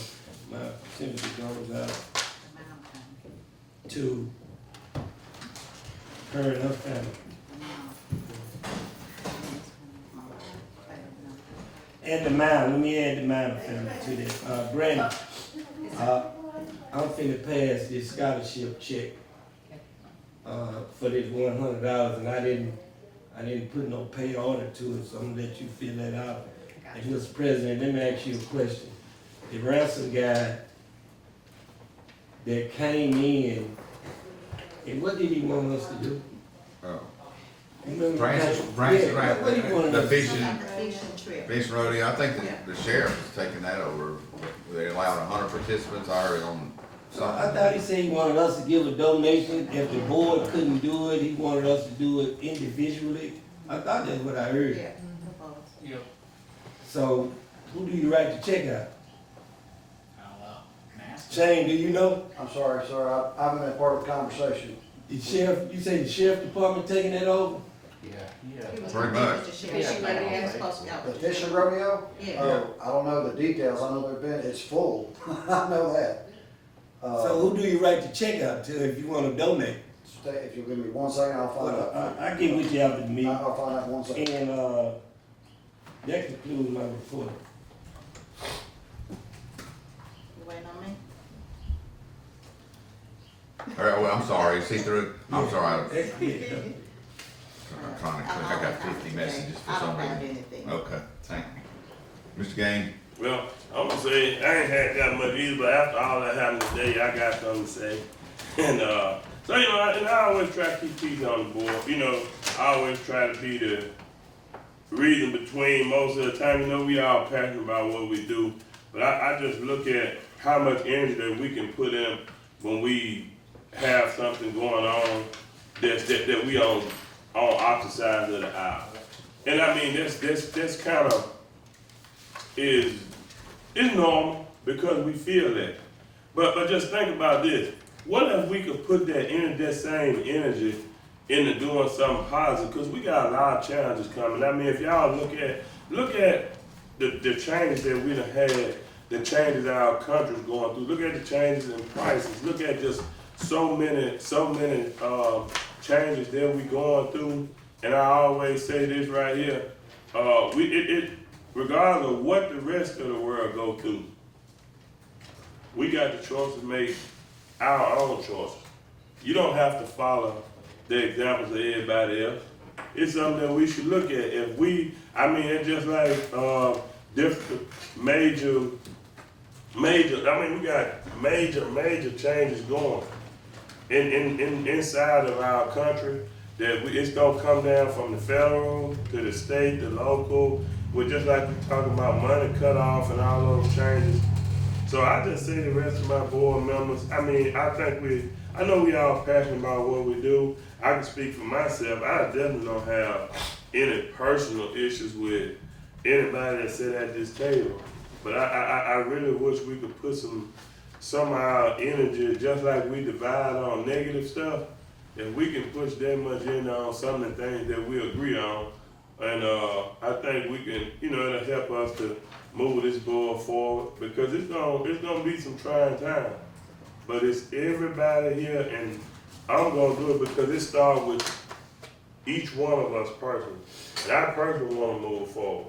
I don't wanna go backwards. I really want the best for that. Yes, if it's an idea come up, I'm definitely gonna be vocal about, passionate about, just like that, everybody else, Mr. Graves, Ms. Hutchins, Mr. Milton, Mr. Wilson, we all passionate about what we do, but it's gonna matter if we stand for what's right and the things of that. And I just wanna put that on everybody's mind, and ask everybody to just kind of think. And since we lobby for ourselves, we definitely need to sit down and put a plan together.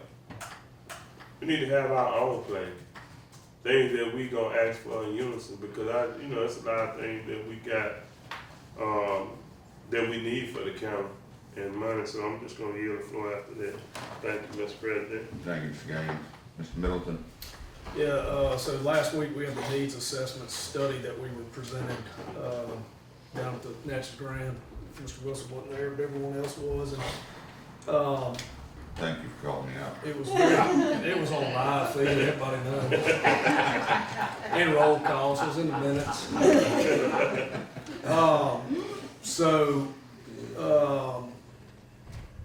There was a very stern message I think all of us heard was that, and that we know, is that what we have over here is not working. So whether we build a jail or we don't build a jail, if we do build a jail, we're 3-4 years from a jail being built.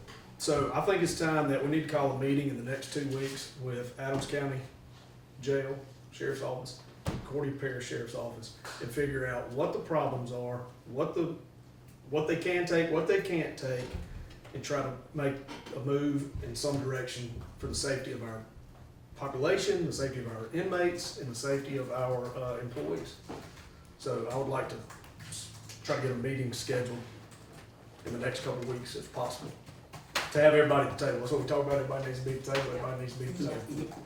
Supervisor, could we just do it at the next board meeting? Because if everybody at the table is gonna be a board meeting anyway. So, could we send that information out and everybody be at the table? Yep. Scott, could you request them to be at the next board meeting? Whoever. Concordia Parish? Yeah. And Yes, sir. All 100% for it. And I think one of the biggest issues that's gonna have to be addressed is the mentally ill, is how we handle those and the misdemeanor prisoners.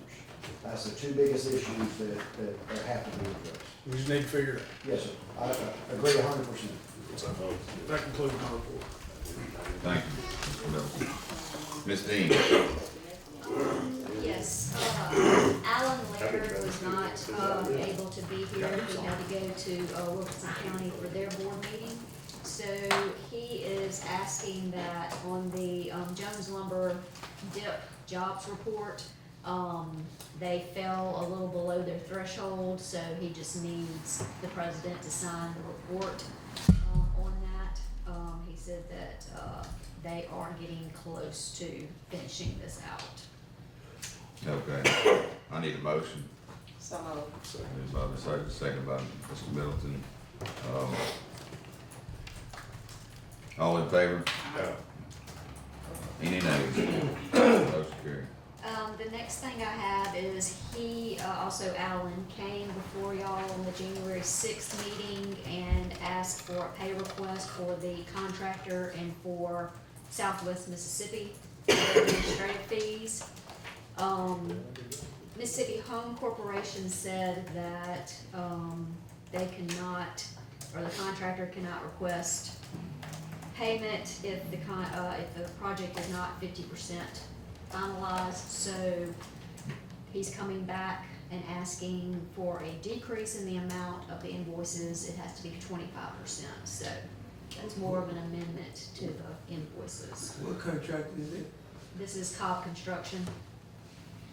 Yeah, it's just to amend the pay request so that it goes along with the grant.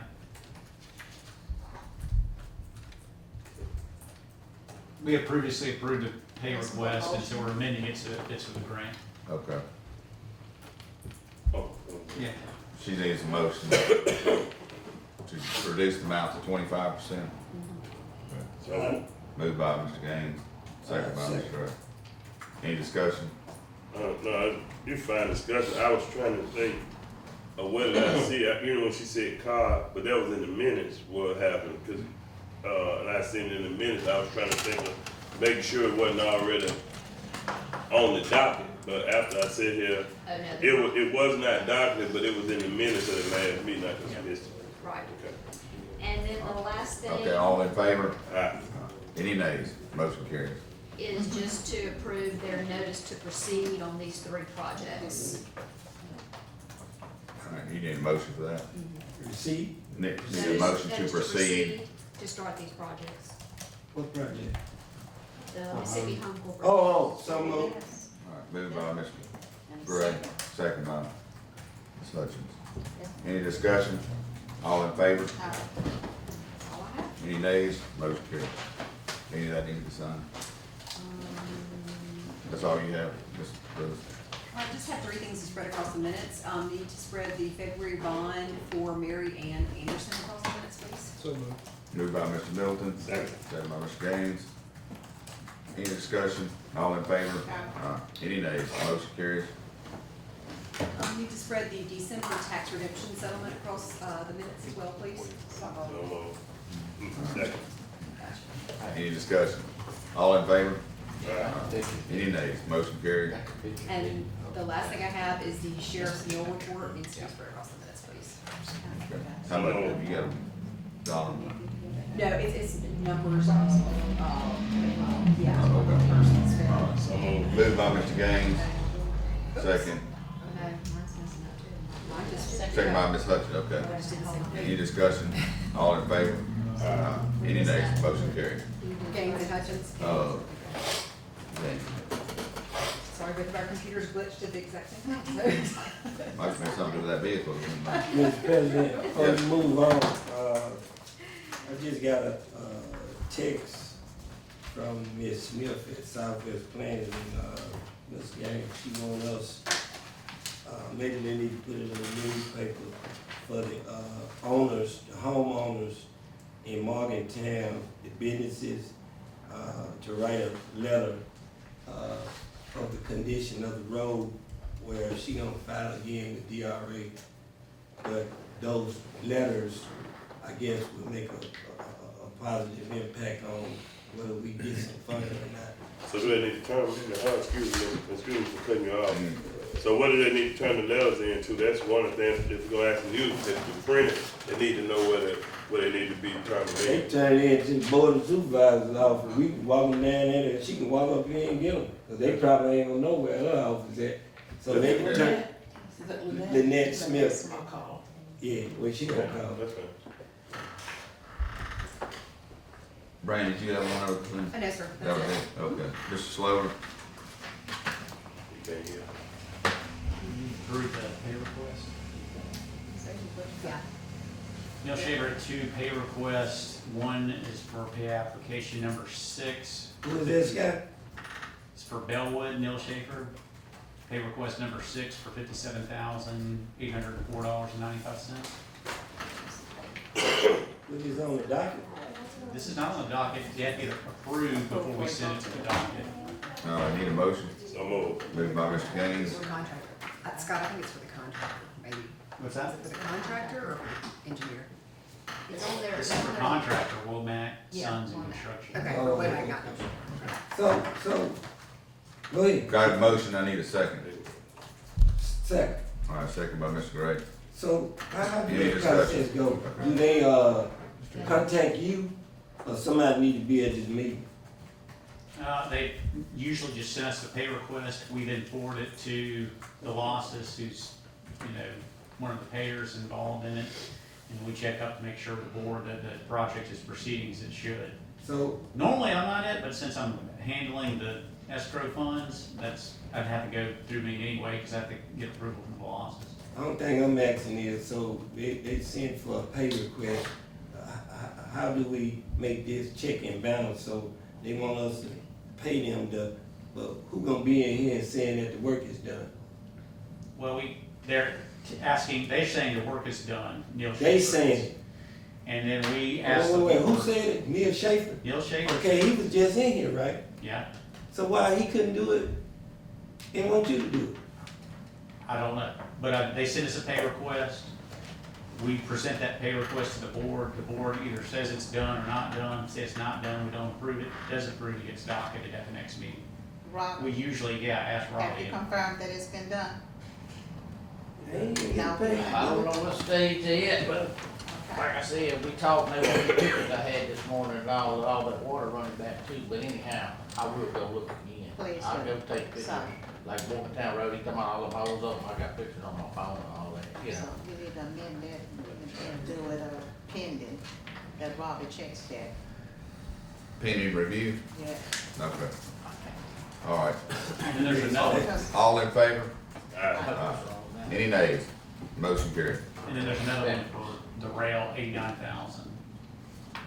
The rail, So moved. moved by Mr. Gaines, Second. second by Mr. Gray. Any discussion? So, Mr. Attorney, is this normal procedure, what they doing? It's normal procedure that the board gets a pay request and approves it, and then it goes to docketing. We usually ask Robbie whether that construction's proceeding as it should. Right. And that's pretty normal. Normally, the engineers, It's normal procedures. they're themselves to ask it, because we almost always use George, who's at the meetings anyway. All right. All in favor? Aye. Any nays? Motion carried.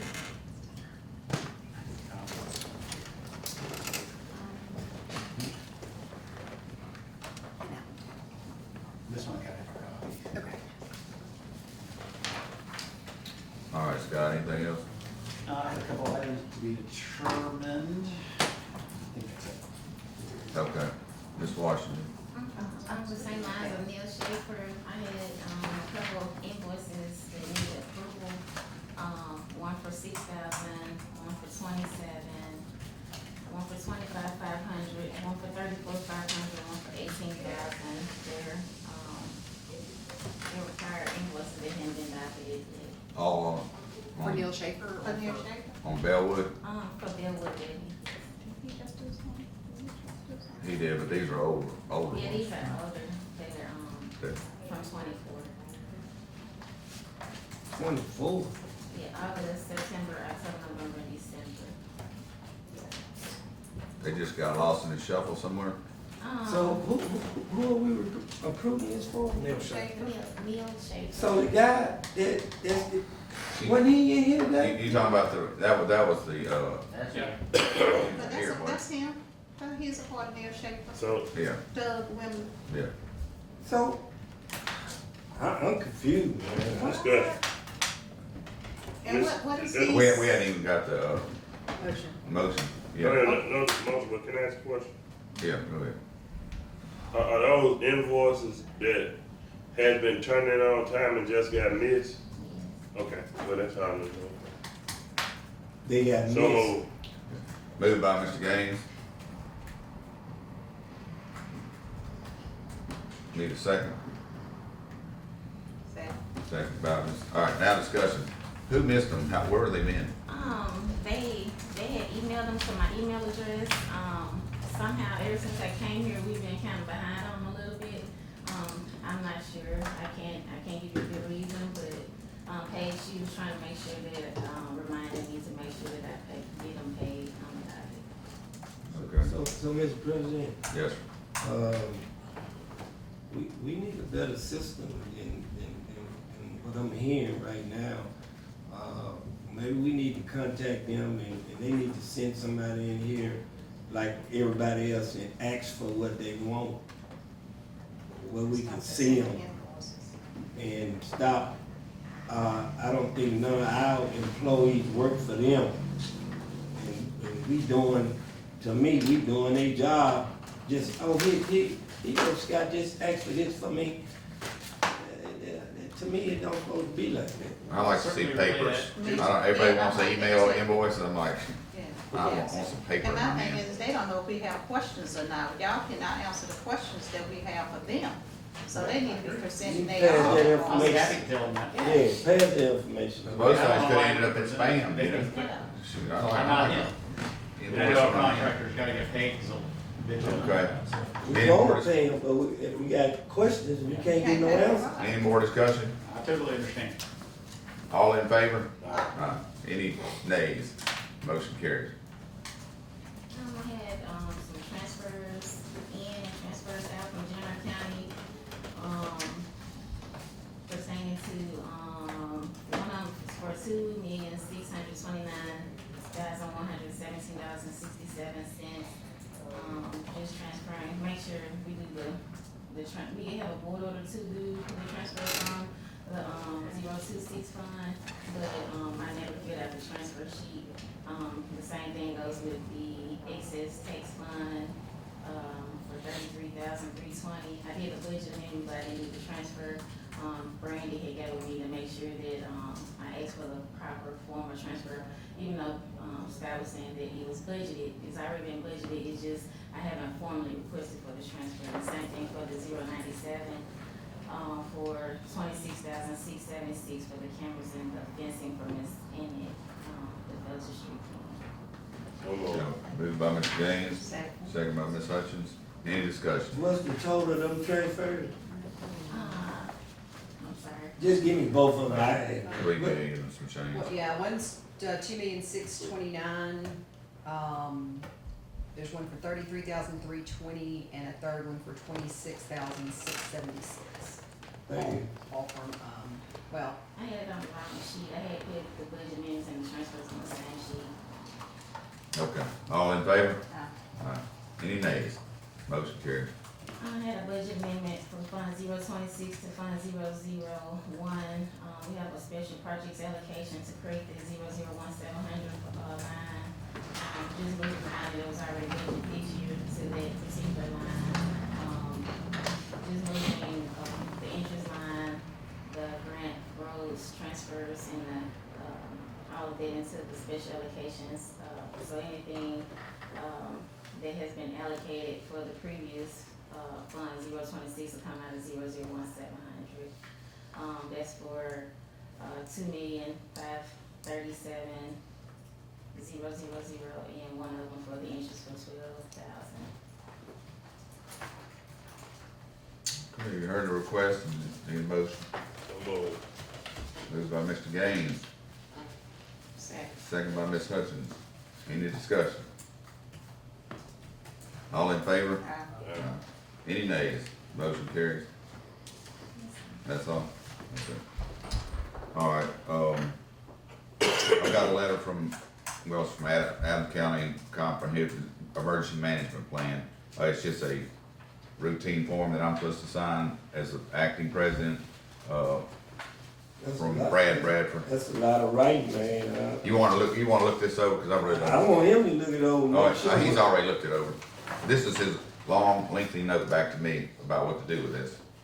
Every year, Every so often, you do the amend your emergency plan, reapprove your emergency plan, it's a big, big old spiral. So this is amending something? It's updating his plan, yeah. So what is the new stuff being updated? You'd have to ask him. Well, he need to be here. And that's what, I see everybody doing this now, even our employees. It's just passing stuff on. For to get it approved, and we can't get no questions out of it. yeah, if you wanted to see the plan, you'd have to show you the big spiral or whatever, and it's good because they call emergency, it has like a handbook as to what you're supposed to do under emergency, but that's what I put in my note, if y'all want to review the plan, you need to ask him about it. I don't know what's in it. I don't even know what I'm approving. That's what I'm saying. What am I approving? Yeah, I can understand. But you asking me to approve it, you don't I'm not even know. asking you to approve it, I'm telling you what it was. Okay, well. I did not ask to approve it, I said if you want to see it, you need to ask to see okay, it. while, that's being reviewed by a couple of y'all. I've got a request from, for Kimberly M. Finger to go to, certified appraisal school. It's 2 weeks. So one's for the first week, which is $639.40. The other one's for the second week, $639.40 for meals and mileage. I need approval. I need a motion. Moved by Mr. Gaines, So moved. Second. second by Mr. Middleton. Any discussion? All in favor?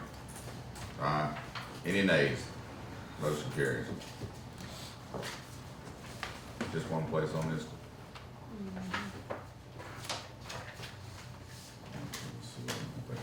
Mr. President, you Yes, just sir. received it? Or you already It was in my folder. Well, he had a report, why he didn't do this I don't know. during his report?